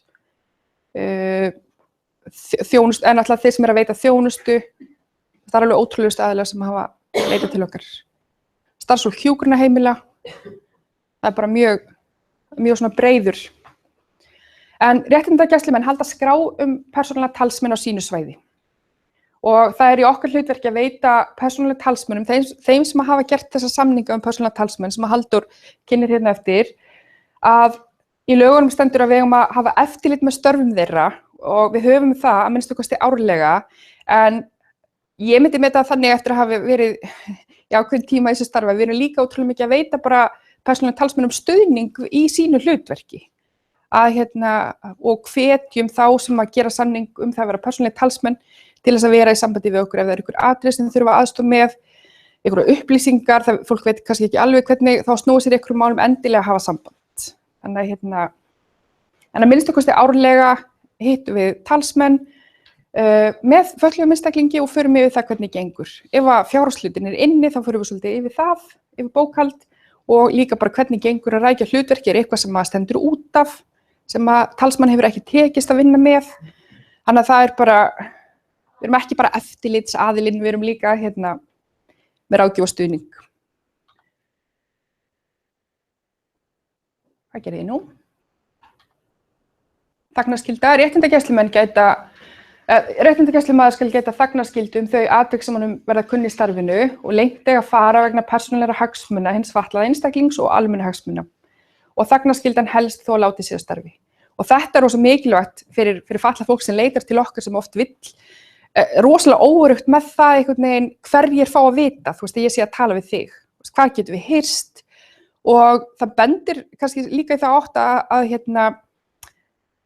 það hefur kannski gegnum líf þeirra ekki verið einhvern veginn sjálfsagt að hafa einhvern aðila til að leita til án þess að það sé að mamma og pabbi sé inn í því, að skólinn sé inn í því eða liðveislan veit nákvæmlega hvað að gera, því að stundum mál bara þess eðlis að það er einhver af þessum aðilum sem á í hlut og það er flókið að fara á stað með mál sem er í gangi, byrja einhvern veginn að stíga fyrstu skrefin, og það er svo ótrúlega mikilvægt og við leggjum rosa mikla áherslu á það við fólk, þetta með þagnarskylduna. við stígum engin skref fram úr viðkomandi, við tölum ekki við neitt nema það sé algjörlega ljóst og með vilja viðkomandi við gerum það. Þannig að við förum ekki fram úr okkur. Við hringjum ekki mömmu og pappa eða hérna forstöðukonuna eða eitthvað, en það sé vilji viðkomandi. Ég ætla að sýna ykkur aðeins hérna inn á síðun okkar, hvar erum við kannski ekki nettend? Eða hvað? Jú, þetta hérna síðan hjá velferðarráðuneytinu og við erum staðsett þar undir og réttindavakt velferðarráðuneytisins aðilinn sem við heyrum undir. Ég ætla bara að sýna ykkur strax hérna forsíðuna, þannig að þið kannski kannist eitthvað við þetta og vitið svolítið hvar væri gott að leita að upplýsingum. Við erum hérna með hnapp á forsíðunni. Réttindagæsla fyrir fatlað fólk, við erum hérna með auðlesið efni, hérna eru réttindagæslumenn. Það er ekkert allir sem hérna er landskortið, þannig að þú getur borið saman kjördæmi og landið. Hérna er listi yfir okkur sem erum réttindagæslumenn. Það sagði við erum 9. Já, við erum 9 í 5 stöðugildi. Hvað heldur við séum við marga skjólstæði? Það bara veit ekki svar við því. Það er mjög misjafnt. Já. Og 500 mál á ári. Já. Við fara alltaf fyrir fjölgandi og þá svæðin sem slík, skipting þeirra, það var margt sem hafði áhrif á það að þau eru svona og varðandi, það er ekki alltaf, það fylgist ekki að kannski fjöldi fatlaðs fólks á þessu svæði versus starfshlutfall réttindagæslumanna. Kannski er þetta stór svæði til að fara yfir, Vesturland, Vestfirðir, þetta er mjög, það er allt Árneshreppur, Bolungarvík og á Akranes, þannig að þetta er allt þarna inni og mjög mörg sveitarfélög og margar félagsþjónustur, þannig að það er mjög svona breytilegt. En hérna getið séð okkur, Kópavogur, Garðabær og Mosfellsbær og Kjós, það er hún Jarþrúður Þórhallsdóttir og hérna er allar upplýsingar netföng. Hafnarfjörður og Suðurnes, Rósa Hrönn Árnadóttir, Vesturland og Vestfirðir, það er Jón Þorsteinn Sigurðsson, tæknimaðurinn hérna í kvöld og hann er að senda út á land vegna fjölda áskorana frá fólki á landsbyggðinni sem er bara frábært. Norðurland, Guðrún Pálmadóttir, Austurland, Bylgja Mist Gunnarsdóttir, það nú verði einhverjar breytingar hér, það er ekki alveg komið á hreint hver tekur við af henni en hún er ennþá starfandi. Suðurland, Sigrún Jensey Sigurðardóttir, eins og sjá, þetta er náttúrulega oft mörg sveitarfélög en þau mynda oft líka bara ákveðið þjónustu svæði og eru með og ég til dæmis sé hérna í kvöld, hérna er framkvæmdastjóri byggðasamlags Vestfjarða, heitir það ekki? Já, sem að yfir málefnum fatlaðs fólks, þannig að það er oft er myndað svona ákveðið þjónustu svæði, þannig að það er ekkert endilega hvert sveitarfélag fyrir sig sem er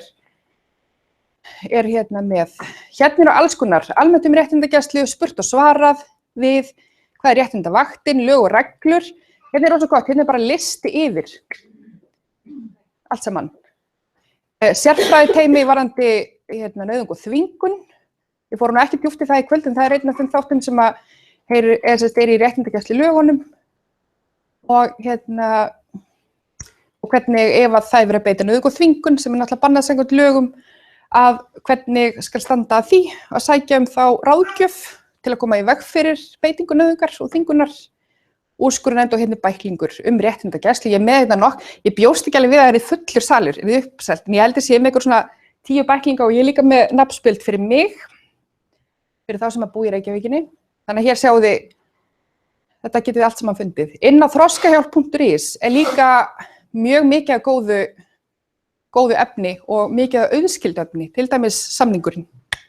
Þannig að ég hvet ykkur til þess að fara yfir þessa hluti líka með ykkar fólki.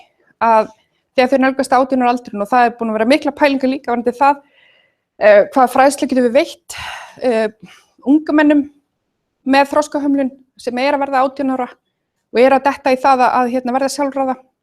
Af því að hún hefur kannski ekki verið mjög mikil hingað til og er ekki síðri mikilvæg heldur en fræðsla fyrir aðstandendur. Þannig að einhverjar spurningar svona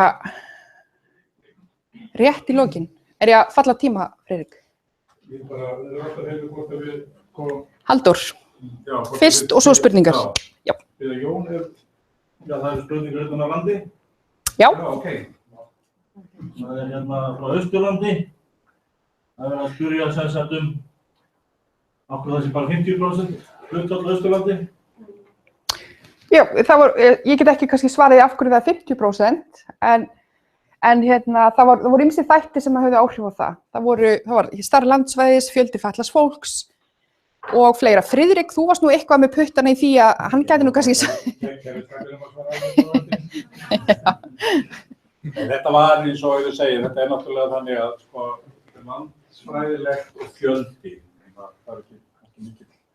Það er mikið fleiri einstaklingar í Reykjavík, það ónættilega styttur milli staða heldur en sko frá Hvalfjarðarbotni og Ísafjarðar sko. Þetta var nú svona einhver blanda en það var, ef man nú rétt, það var líka hugsunin svo að það hefði frekar að búa til þá stærri svæði þannig að það yrði allavega það hlutfall að þetta yrði starf einhvers komum úr kerfi sem var svokallaðir trúnaðarmann fatlaðs. Og þar var þetta gjarnan einhvers konar viðbytt fyrir einhvern opinberan embættismann, gjarnan presta. Þeir voru þessi trúnaðarmenn og bara leiðu höfðu þetta í sér starf, þetta var svona aukabiti, en við vildum gjarnan breyta því að þetta yrði á lágmarki 50% starf. Af hverju er 50% en eitthvað annað á Austurlandi þessi? Það alveg sett að spyrja öll hin svæðin, af hverju?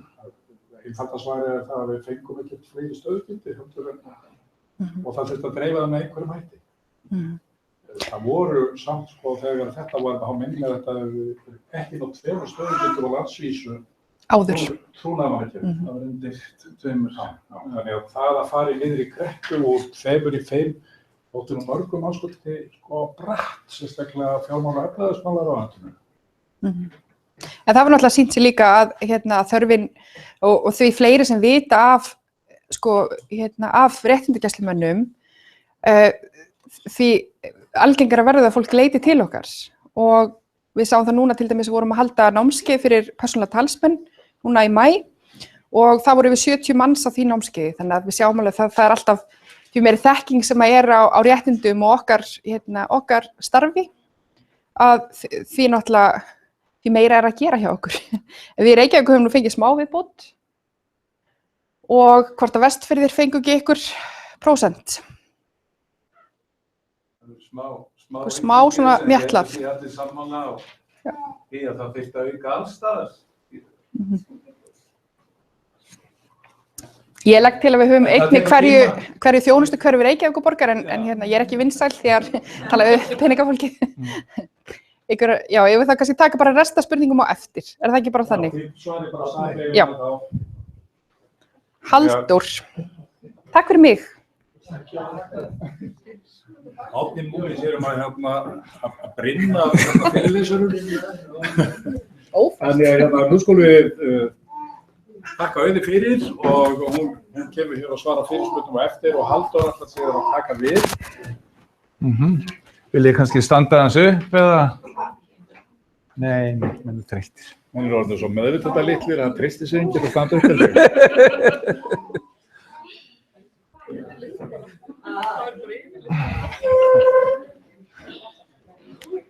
Jæja.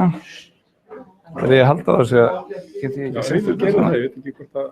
Svona, þetta er betra heldur. Já, komið sæl. Ég heiti Halldór Gunnarsson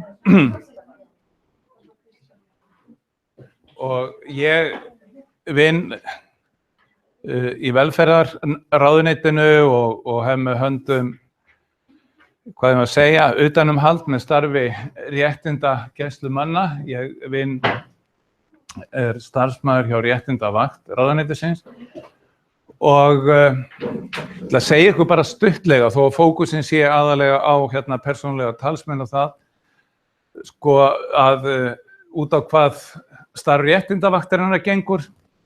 Það gengur meðal annars, eins og ég sagði, að halda utan um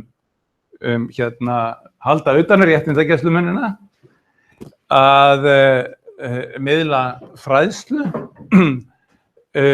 standa fyrir ímyndarátaki og ýmislegt fleira.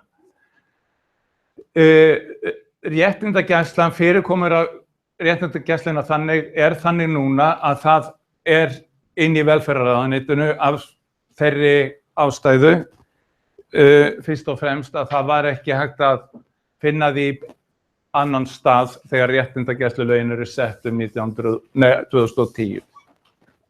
Þannig að þetta þar, réttindagæslan þar til bráðabirgða og þetta gerist leið og yfirflutningurinn frá ríki til sveitarfélaga, þannig að þetta var mögulegt. Það hefði ekki verið hægt meðan að ríkið sá þessa þjónustu, eðli málsins samkvæmt. En samt sem áður þá erum við inn á gafli hjá, getum við sagt,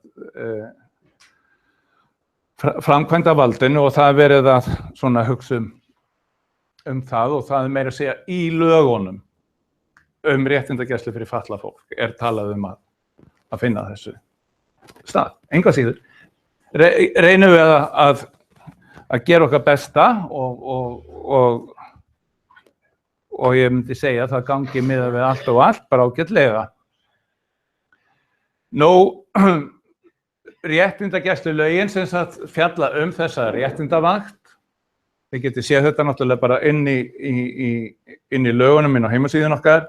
Það persónulega talsmenn og réttindagæslumenn og síðan ráðstafanir til að draga úr nauðung í þjónustu við fatlað fólk. Nú í ljósi þess að þið eruð að gera ykkur klár fyrir það að ykkar börn verði 18 ára, þá eðlilegt að við förum hér á dýptina í hlutverki persónulegra talsmanna. Og svona, það sakar ekkert, ég get sagt ykkur það, ég sjálfur á dóttur sem 33 ára og hef svona keyrt í gegnum þennan fasa. Og hér, býttu nú við, Helga kom ágætlega inn á 12. grein samnings Sameinuðu þjóðanna réttindi fatlaðs fólks og það ágætt einmitt að skoða hlutverk persónulegra talsmanna út frá þessum mannréttinda bakgrunni og samningnum. Og ég kannski slepp við það að fara hér mjög mikið á dýptina út af því sem að Helga talaði en það ágætt að hugsa, eins og ég segi, hlutverkið út frá þessu. Helga talaði að þarna vantaði ýmislegt upp á, sérstaklega sem við kemur ráðstöfun fjármuna ef að viðkomandi getur á erfitt með að tjá sig sjálfur. En það alveg hellingshlutverk sem persónulegur talsmaður hefur þarna. Og í nýju lögræðislögum í greinargerð einmitt minnst á, eða í breytingum laga, minnst á persónulega talsmenn. Þannig að þegar ef það sótt sviptingu, þá skuli vera búið að ganga meðal annars úr skugga að viðkomandi hafi persónulega talsmenn og það talað persónulega talsmann sem vægara úrræði.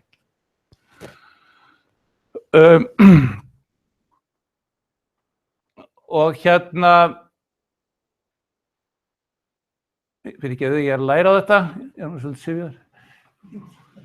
Og ég ætla ekki að fara neitt mikið, en kannski má segja það að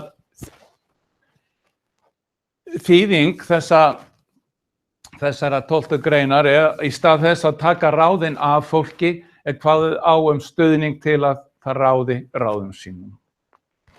Þetta svona svipaður orðaleikur og var þarna og Helga var með áðan í titlinum á ritgerðinni sinni.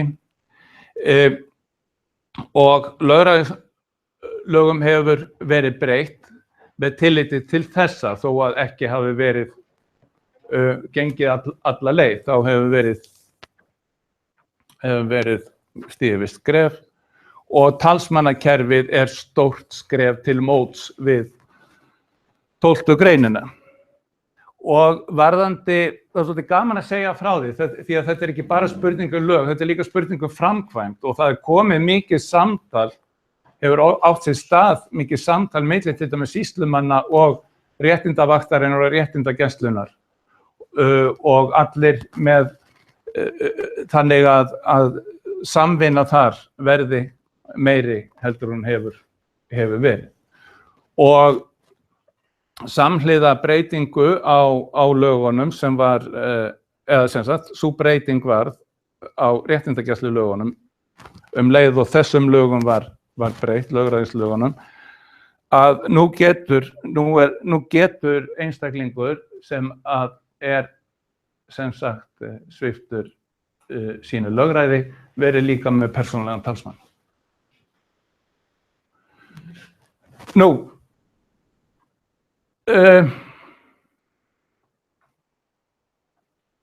Fyrir hverja persónulegur talsmaður? Jú, fatlaður einstaklingur sem lögráða og núna ég flutti þennan fyrirlestur daginn og ákvað að breyta ekki þessu þarna lögráða af því þá ætlaði ég að vekja athygli á að það búið að breyta því, skilji, en ég gerði það núna. Að það núna á þetta lögráða bara fatlaður einstaklingur sem á vegna fötlunum sinna erfitt með að gæta hagsmuna sinna skal eiga rétt á persónulegum talsmanni. Hann verður náttúrulega að vera orðinn 18 ára.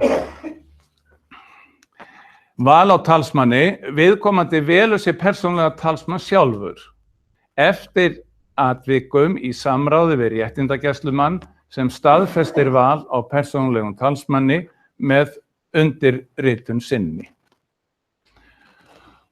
Og best að ítreka það hér að ef einhverjir hér í þeim hugleiðingum að koma á slíkum samningi að hafa samband við réttindagæslumann á sínu svæði sem fer síðan meira á dýptina og svarar öllum spurningum. Hann hvernig kemur samningurinn á? Það er bara samkomulag sem að byggir, við erum með svona staðlegan texta en það má samt sem áður alltaf breyta því og aðlaga þörfum hvers og eins og byggt á umboðsreglum sem byggir á þessum reglum að ég get veitt til dæmis Friðriki umboð mitt til þess að sjá bílinn minn og fara með hann í bón og svona. Og þetta mjög einfaldar reglur, eins með peninga og slíkt. En þá komum við kannski að þessu, geti hinn fatlaði ekki undirritað, getur réttindagæslumaður gert það fyrir hans hönd eftir vandlega könnun á vilja hans. Og þá það náttúrulega svolítið og réttindagæslumanni falið ákveðið vald að meta hvað vilji viðkomandi ef hann getur ekki tjásið vegna þess að sjálfsögðu það þeir einstaklingar sem þurfa mest á þess að halda. Og það gerir réttindagæslumaður með því að lesa í samskiptin, tala við fólk og kanna málið vandlega. Þannig og ef hann upplifir það að þarna sé bara gagnkvæmt traust í gangi og sagan sé bara góð að þessu leyti, þá undirritar hann fyrir hans hönd. Og eins og þú sagði áðan, réttindagæslumaður hefur eftirlit með störfum persónulegs talsmanns, en það ekki síður stuðningur sem að réttindagæslumaður veitir og persónulegur talsmaður getur alltaf leitað til réttindagæslumaðurs með góð ráð. Hinn fatlaði getur hvenær sem afturkallað umboðið. Persónulegur talsmaður getur hvenær sem sagt sig sömuleiðis frá samkomulaginu og ef að réttindagæslumaður verður var við að eitthvað sé ekki alveg með feldu þarna, þá getur hann hlutastilinu rift samningsins í samráði við hinn fatlaða einstakling. Nú, áfram með helstu reglurnar. Hver skilyrði fyrir því að vera persónulegur talsmaður? Skilyrði að persónulegi talsmenn skuli búa yfir þekkingu á persónulegum þörfum og áhugamálum þess einstaklings sem hann aðstoðar. Og í öðru lagi skal persónulegur talsmaður fá fræðslu innihald og áherslur í starfi sínum. Og meðal annars þetta námskeið sem að Auður minntist á, við höfum haldið á vorin, 1 námskeið á Akureyri og 1 í Reykjavík undanfarin 4 ár og það við erum alltaf að fá fleiri og fleiri. Þetta heill dagur þar sem farið yfir réttindagæslulögin og síðan farið yfir þjónustulögin eða öll þessi lög sem skipta máli í þjónustu við fatlað fólk. Nú þetta ólaunað en kostnaður sem sannarlega fellur til, hann er greiddur. Og Af hverju? Hvernig sannarlega? Ha? Það getur bensinkostnaður að vera sem þetta til út af, Já. Það heitir akstursbók. Ég var alltaf að bíða eftir þar þegar maður þessi spurning kemur strax þegar maður halda þetta fyrir starfsfólk sveitarfélaga. Af hverjum það greitt? En þetta greitt af ríkinu. Eða sem sagt, þá bara leiðbeinir réttindagæslumaður með það. Til dæmis eða það þarf að leggja land undir fót, til dæmis þeir sem fara á námskeið utan á landi þurfa að keyra langa vegalengd, jafnvel fljúga. Eftir að þeir hafa orðið persónulegi talsmenn geta þeir fengið það endurgreitt. Persónulegi talsmenn, geta verið 2, eins og báðir foreldrar Já, það í raun og veru, það hefur verið, það dæmi það að það hafi verið gert. Og þá það þannig oft að foreldrar skipta með sér, eða skipta á milli sín, skipta upp samning, kannski einn aðilinn sér þetta sem að við kemur fjármálunum og annar sér svona þetta sem við kemur samskiptum við þjónustu aðila og slíkt. Þannig að það bara vegið og metið í hvert sinn, Og sjálfsagt líka fer það eftir vilja hins fatlaða. Og enda útgangspunktur í starfi, allar ráðstafanir skuli gera í samráði við og með samþykki viðkomandi. Og þetta svolítið breyting náttúrulega og ég stundum það eru mjög margir sem hafa allavega sótt þessi námskeið og kannski flestir sem hafa orðið persónulegi talsmenn, ég ekki með statistikkin yfir það, eru kannski foreldrar, það líka systkini. Það þó nokkuð fyrrverandi starfsmenn, jafnvel núverandi starfsmenn, þeirra sem eiga enga eiga ekkert bakland. Og svo hafa líka komið á þessi námskeið, bara fólk sem langar til þess að gera gagn hefur kannski og kynna sér þetta. Og þannig að við eigum líka svona smá stabba af þannig fólki sem við getum gripið til. En vantar fleiri. Nú umboðið, það getur verið þröngt eða víðtækt.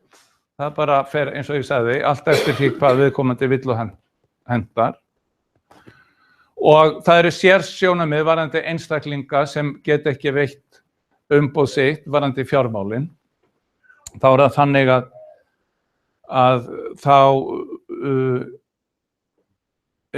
lendum við í þessu sem að Helga var að koma inn á, þannig að ef einstaklingur sem getur ekki tjáð sig, getur ekki veitt þetta umboð, segja hann eigi miklar eignir eða vilji kaupa íbúð eða eitthvað slíkt, taka lán og svona, að þá er það þessi hópur sem er ekki í góðum málum og stundum er eina leiðin að svipta fjárræði. En og þarna erum við ekki alveg komin í alla leið. Nú, innihald aðstoðarinnar sem sagt þessi aðstoð við að gæta réttar síns, það er aðstoð við persónuleg málefni, aðgangur að upplýsingum í fjármál og aðstoð við ráðstöfun fjármuna vegna daglegra útgjalda. Nú, persónulegur talsmaður styður viðkomandi við undirbúning upplýstrar ákvarðunar málefni sem varða hann og er honum til aðstoðar, meðal annars þegar ákvarðanir eru teknar þá þjónustu sem hann nýtur eða á rétt á. Og þjónustuveitandi skylt að kalla til persónulega talsmann þegar til stendur að gera verulega breytingar á þjónustunni. Þannig að þarna reynir mikið á persónulegan talsmann að hann þarf augsjáanlega að þekkja einstaklingi vel, þekkja tjáskipta og boðskipta leiðir út í hörgur og geta komið upplýsingum til viðkomandi þannig að hann geti byggt sína ákvörðun á, komið til skila með einföldum hætti og síðan að aðstoða viðkomandi við að fylgja eftir þeirri niðurstöðu sem hann kemst að.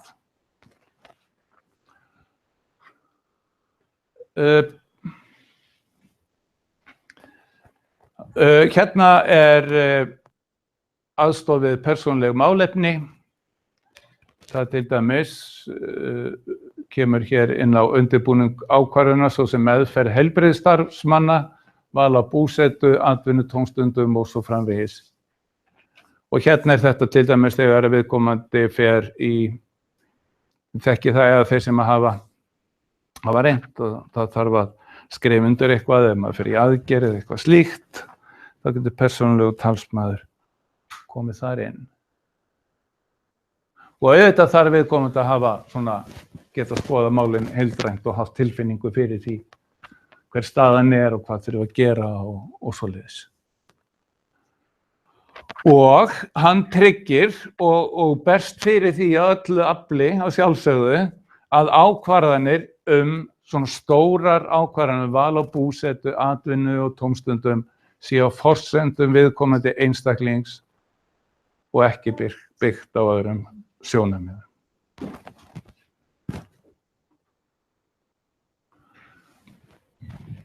Hérna er þetta hússjóður, þar sem að sambýlisformið er með þeim hætti að það er hússjóður, þá á talsmaður rétt á aðgang að öllum upplýsingum það meðferð fjármuna að gefnu samþykkja sjálfsögðu hins fatlaða einstaklings.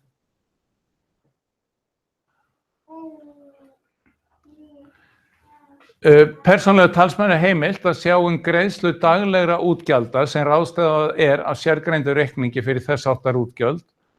Nú sem ég sagði þá er þetta þessar umboðsreglur sem gilda þarna og það hefur fyrir einstaklingar sem eru kannski í búsetu þjónustu þá hefur verið gerður bara svona samningur við forstöðumann.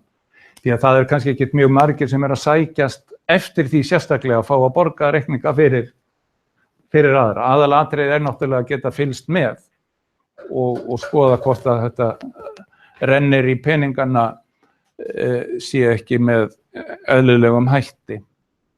Þetta nær sem sagt ekki til að stofna til fjárskuldbindinga nema veitt sérstakt umboð og ef þú ert það fatlaður að koma aftur að því að þú getur ekki veitt sérstakt umboð, þá erum við komin þá erum við hérna gengin á þennan vegg.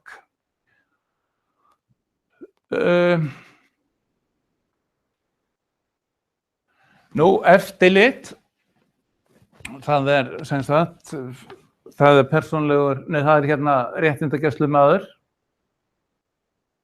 sem að kíkir yfir öxlina á persónulegum talsmanni og hann skal yfirfara bókhald ef að fyrirskipta með viðkomandi og persónulegum talsmanni hans minnst árlega.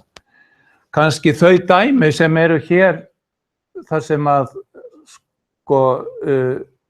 hinn fatlaði býr ennþá að bíða eftir búsetuþjónustu og býr ennþá í foreldrahúsum, þá hérna reynir á þetta þessa hlið samningsins að vera með fjármálin. Nú, hérna dæmi sem auðskilda nálgun á hlutverki persónulegs talsmanns sem að einn réttindagæslumaður kom með og þetta bara dæmi en svona væri hægt að laga að hverjum og einum þegar að samningur gerður við aðdraganda samningsins. Þú sem fatlaður einstaklingur getur valið persónulegan talsmann til að tala þínu máli, til að afla fyrir þig upplýsinga, til að aðstoða þig við að fylgjast með hvað þú getur valið til að útskýra og einfaldan hátt fyrir þér, til að þekkja hvaða skoðun þú hefur þegar þú ert veik, til að fylgjast með og segja þér frá möguleikum varðandi þjónustu, starf og menntun, aðstoða þig í samskiptum þegar þú ert ekki sátt, fara með þér á fundi, talsmaður í sambandi við þá sem sjá að aðstoða þig, talsmaður getur aðstoða þig í peningamálum, persónulegu talsmaður eitthvað sem þú treystir og vilt að aðstoða þig, hann kemur óskum þínum og þörfum og framfæri þú getur það ekki. Kannski hefði bara verið alveg nóg að koma með þetta núna. En oft það þannig. En sem sagt, frumskilyrði fyrir að samningur komist á þetta óskins fatlaða einstaklings að viðkomandi gegnir hlutverki, þekking persónulegs talsmanns á þörfum hins fatlaða og áhugamálum og svo þetta námskeið. Nú, svo það kannski, annað starf persónulegs talsmanns byggir fyrst og síðast á vilja hins fatlaða einstaklings, eðli málsins samkvæmt. Samningur uppsegjanlegur á báða bóga og persónulegur talsmaður starfar undir eftirliti réttindagæslumanns. Og svo nú svona bara vangaveltur sem að eiga sér kannski litlar, og ekki beint lögfræði og stendur ekki þetta í lögum, en við sjáum það þegar við veltum fyrir okkur þessu mikilvæga hlutverki að það vandasamt. Og í ljósi þess að stór hluti þeirra sem þarf á persónulegum talsmann að halda og erfitt með að tjá vilja sinn með hefðbundnum leiðum, þá það þetta þolinmæði og löngun til að veita upplýsingar. Lesa í vilja og koma til skila.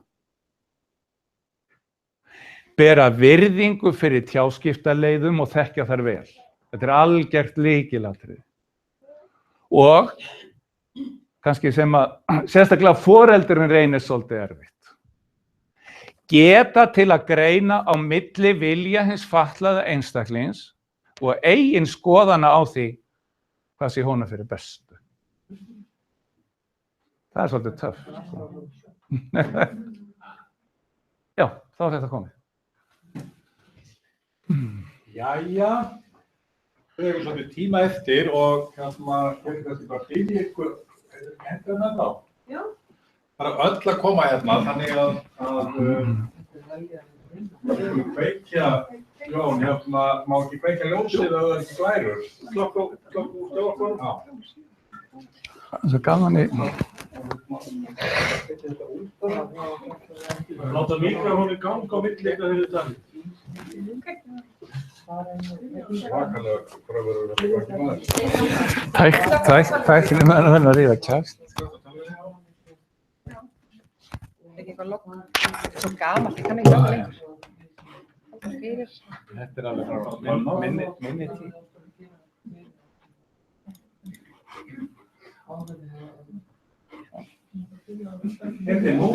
Nú bara orðið laust og Það er útsetting. Það sem að þið ekki vita og hafið ekki fengið nægilega skýringu á. Það gerist ekki sjálfkrafa enginn býður sig fram til að vera persónulegur talsmaður. Það gerist það þó eitthvað sjálfkrafa að það einhver fundin. Það er ofta starfsfólk í þjónustunni að þeir sem á einhvern hátt tengjast viðkomandi hafa samband við okkur og velta því upp hvort að við getum komið að því að finna persónulega talsmenn fyrir viðkomandi. Það er sem þetta alltaf engin einhver til þess að vera Það er ekki allir með persónulega talsmenn og það vilja heldur ekki allir hafa persónulega talsmenn. En við reynum í þeim tilvikum þar sem að við vitum til þess að það er þörf og fólk vill að reyna að finna. Við gerum það. Þá sem að sjá ekki vilja sem. Já. Þeir sem eru kannski með minni þroska. Ef við ekki bara taka einu spurningu í einu og klára svo svörin og það líka út fyrir. Þetta er mjög góð spurning vegna þess að þetta er kannski það sem við höfum maður mestar áhyggjur af þeim sem eiga ekki baklandi, sko. Þeir sem eiga baklandi, það er auðvelt að finna kannski persónulega talsmenn í þeirra röðum.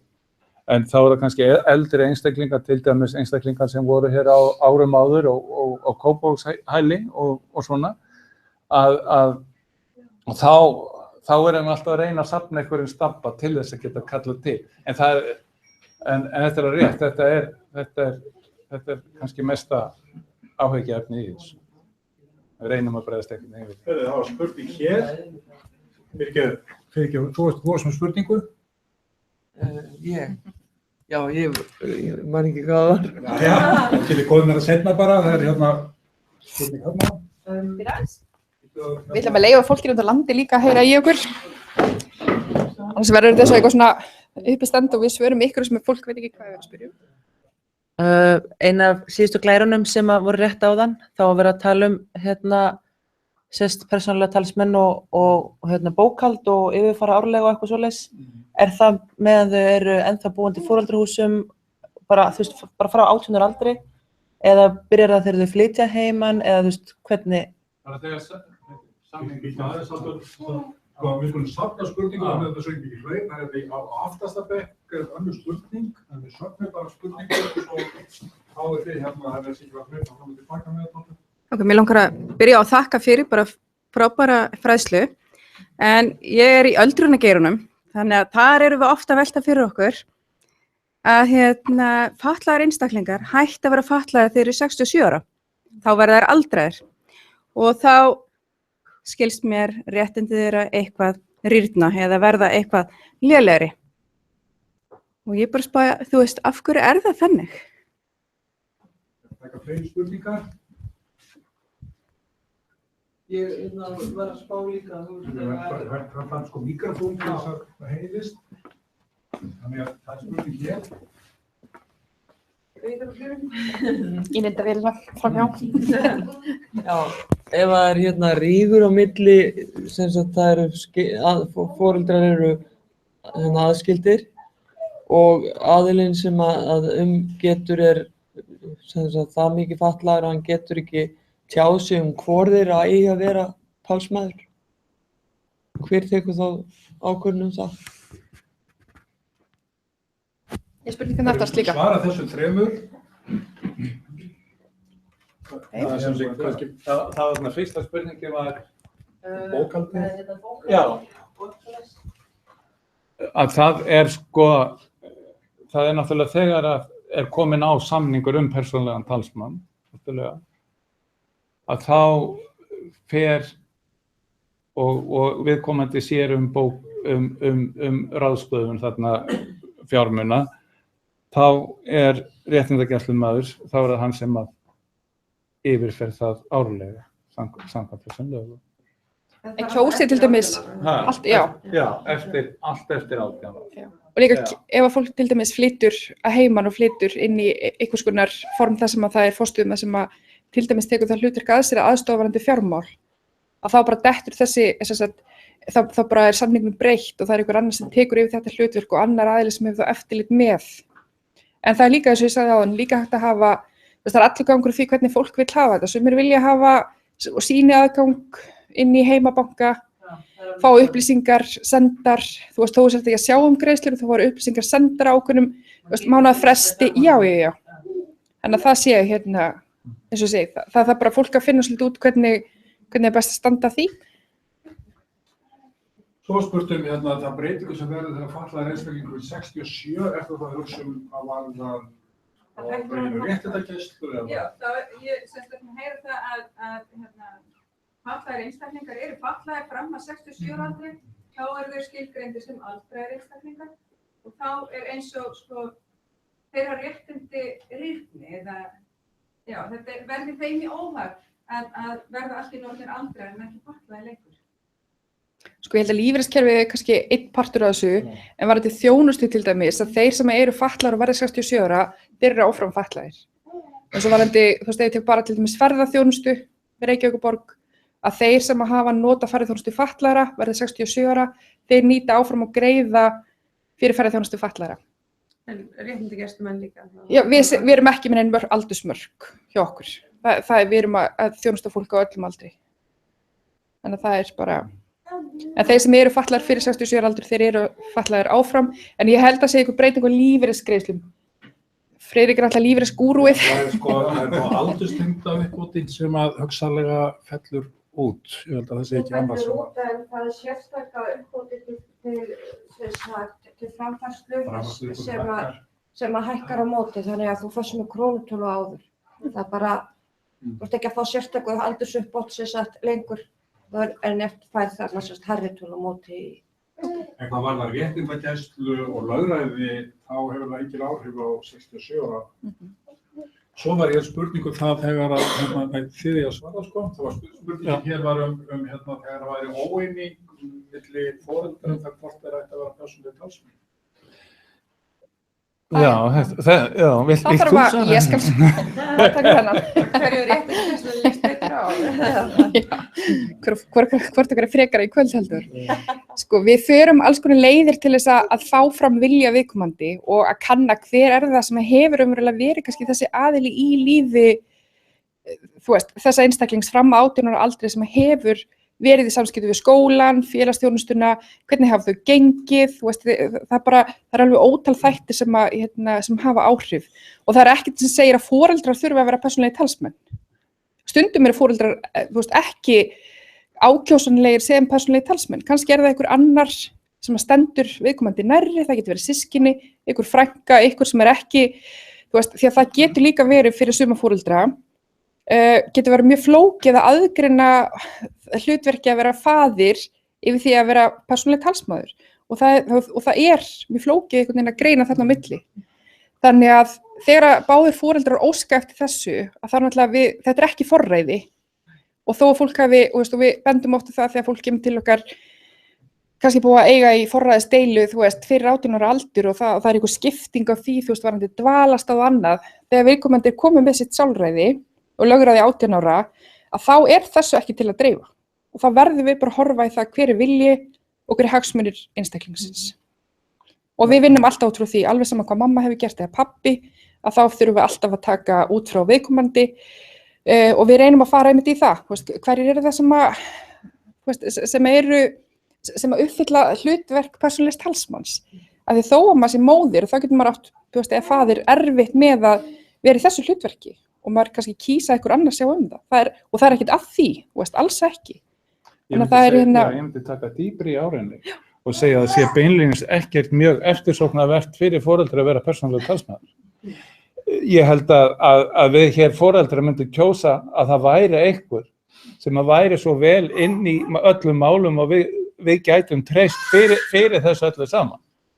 Og gætum þá verið í því hlutverki að vera bara pabbi eða mamma og við getum haft mjög ákveðna skoðanir á því hvað okkar börnum er fyrir bestu þó þau séu ófölluð og líka fölluð, skiljið. Þannig að kannski er þetta ekki svo eftirsóknar, en auðvitað gera foreldrar vegna þess að þau eru best til þess fallin eins og staðan er nú, eins og staðan er í langflestum tilvikum sem betur fólk og undantekninga sé eitthvað. Við skilst að landsbyggðin hafi beðið orðið.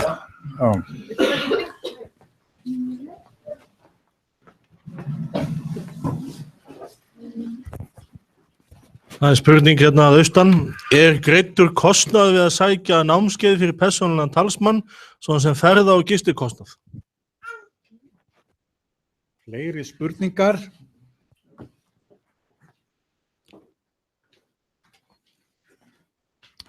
Einhverjar spurningar sem við myndum kannski safna bara aftur.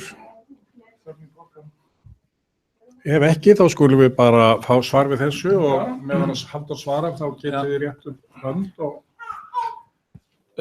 Já, þessi kostnaður er greiddur þegar eftir að samningur hefur verið gerður. Þannig að ef ykkur kemur á námskeið og gerir síðan ekki samning, hann fær ekki ferðirnar greiddar, en persónulegu talsmaður fær slíkan kostnað greiddan. Jafnvel þóttum Fjarðarheiði sé að fara. Hér er spurning.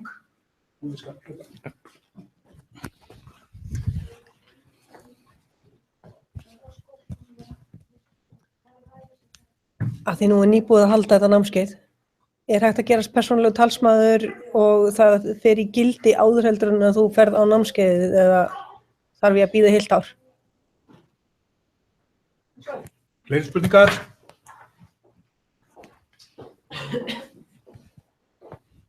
Þið viljið þess að segja, ég hlaupi fram og tilbaka. Vitið við það? Já. Það mætti kannski koma fram hvenær er næsta námskeið og hvar er þetta að skrá sig?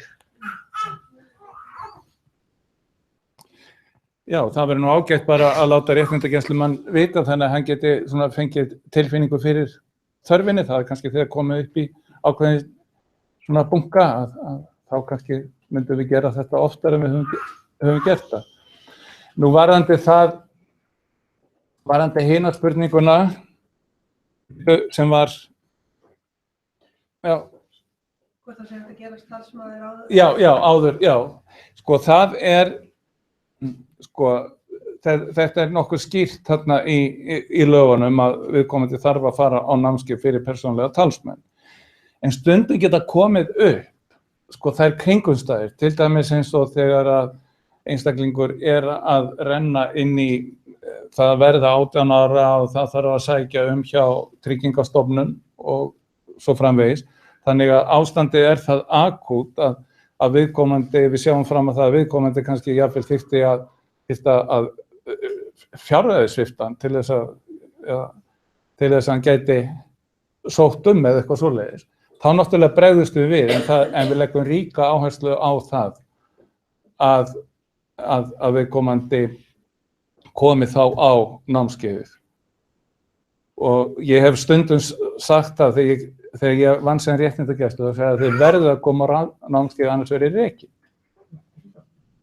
Þetta alveg fólk í salnum sem horfir á mig og hefur gert samning og ekki mætt á námskeið, en við hefum líka gert það að gera þá bara samning til styttri tíma sem að renna þá út eftir, fólk fær þá út maí á næsta ári til þess að sækja námskeið, en við gerum þá kannski samning til 1. júní. Þannig að fólk, og við látum vita að það er einhver laugadagur í maí á næsta ári, þó að sé ekki komin einhver endilega staðfesti tímasetning á það. En endilega líka þeir sem hafa áhuga á þessu og eiga börn sem er að verða 18 ára. Þessi samningur, hann gildir frá 18 ára aldri. Við gerum hann ekki fyrir 18 ára. Af því foreldrar, eins og varðandi Tryggingastofnun, þið hafið fullt umboð til þess að aðstoða börnin ykkar til 18 ára aldurs við umsóknir og annað, og þeir sem við 18 ára aldur eru að sækjum lífeyri, að það er alveg 3 mánaða ferli, þannig að það er fyrir 18 ára aldur og þá hafið þið allt þetta umboð.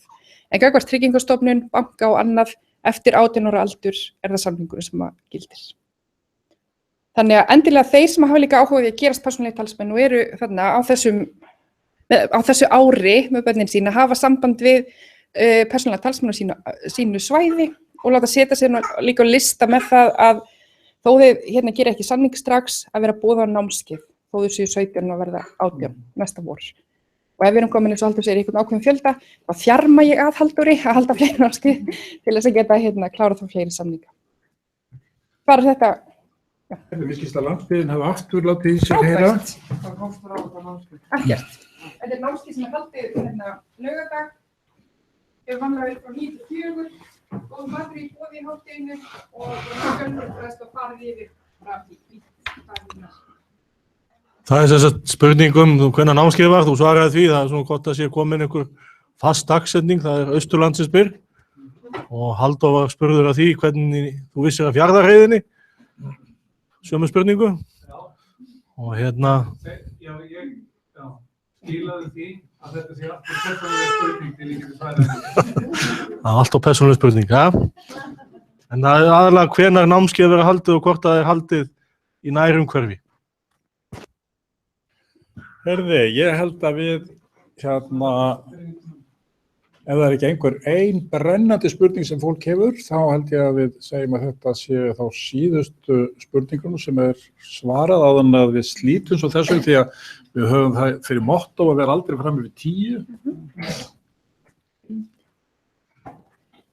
Já, eins og ég sagði með Fjarðarheiðina, þetta er svolítið persónuleg spurning og erfitt að ræða það svona í beinni útsendingu. En varðandi námskeið í nærumhverfi þá höfum við verið að hugleiða það að ef að fæst næg þáttaka á Austurlandi, setjum sem svo 10 manns eða svoleiðis, þá myndum við hugleiða að koma og við erum í svolítið vandræðum þar vegna þess að það hefur verið svolítið örskipti á réttindagæslumönnum. Þannig að sú vinna hefur svolítið svona setið á hakanum að safna fólki í það. Okay. Þá held ég að við leyfum ekki fleiri spurningar, er eitthvað sem þið viljið bæta við? Bara ef ykkur vill bækling eða nafnspöld hjá mér, þá er ég hérna aftast.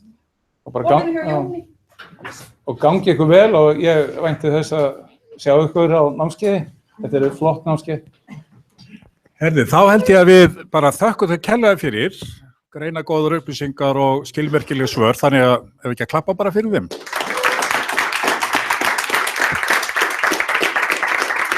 Og svona áður en þið hlaupið út að þá sem sé hef ég fengið tölvupósthringinn ykkar og við byrjum í september og næsta fræðslukvöld það fjallar sennilega námstilboð að loknum framhaldsskóla. Síðan ætlum við að hafa atvinnutilboð og síðast ætlum við að hafa hvernig er staðið að því að sækja og hvaða skyldur eru gagnvart búsetu þegar að fatlaðir fullorðnir einstaklingar vilja flytja heiman. Það er sem sé 5. kvöld og takk fyrir í vor og við sjáumst í haust. Takk fyrir.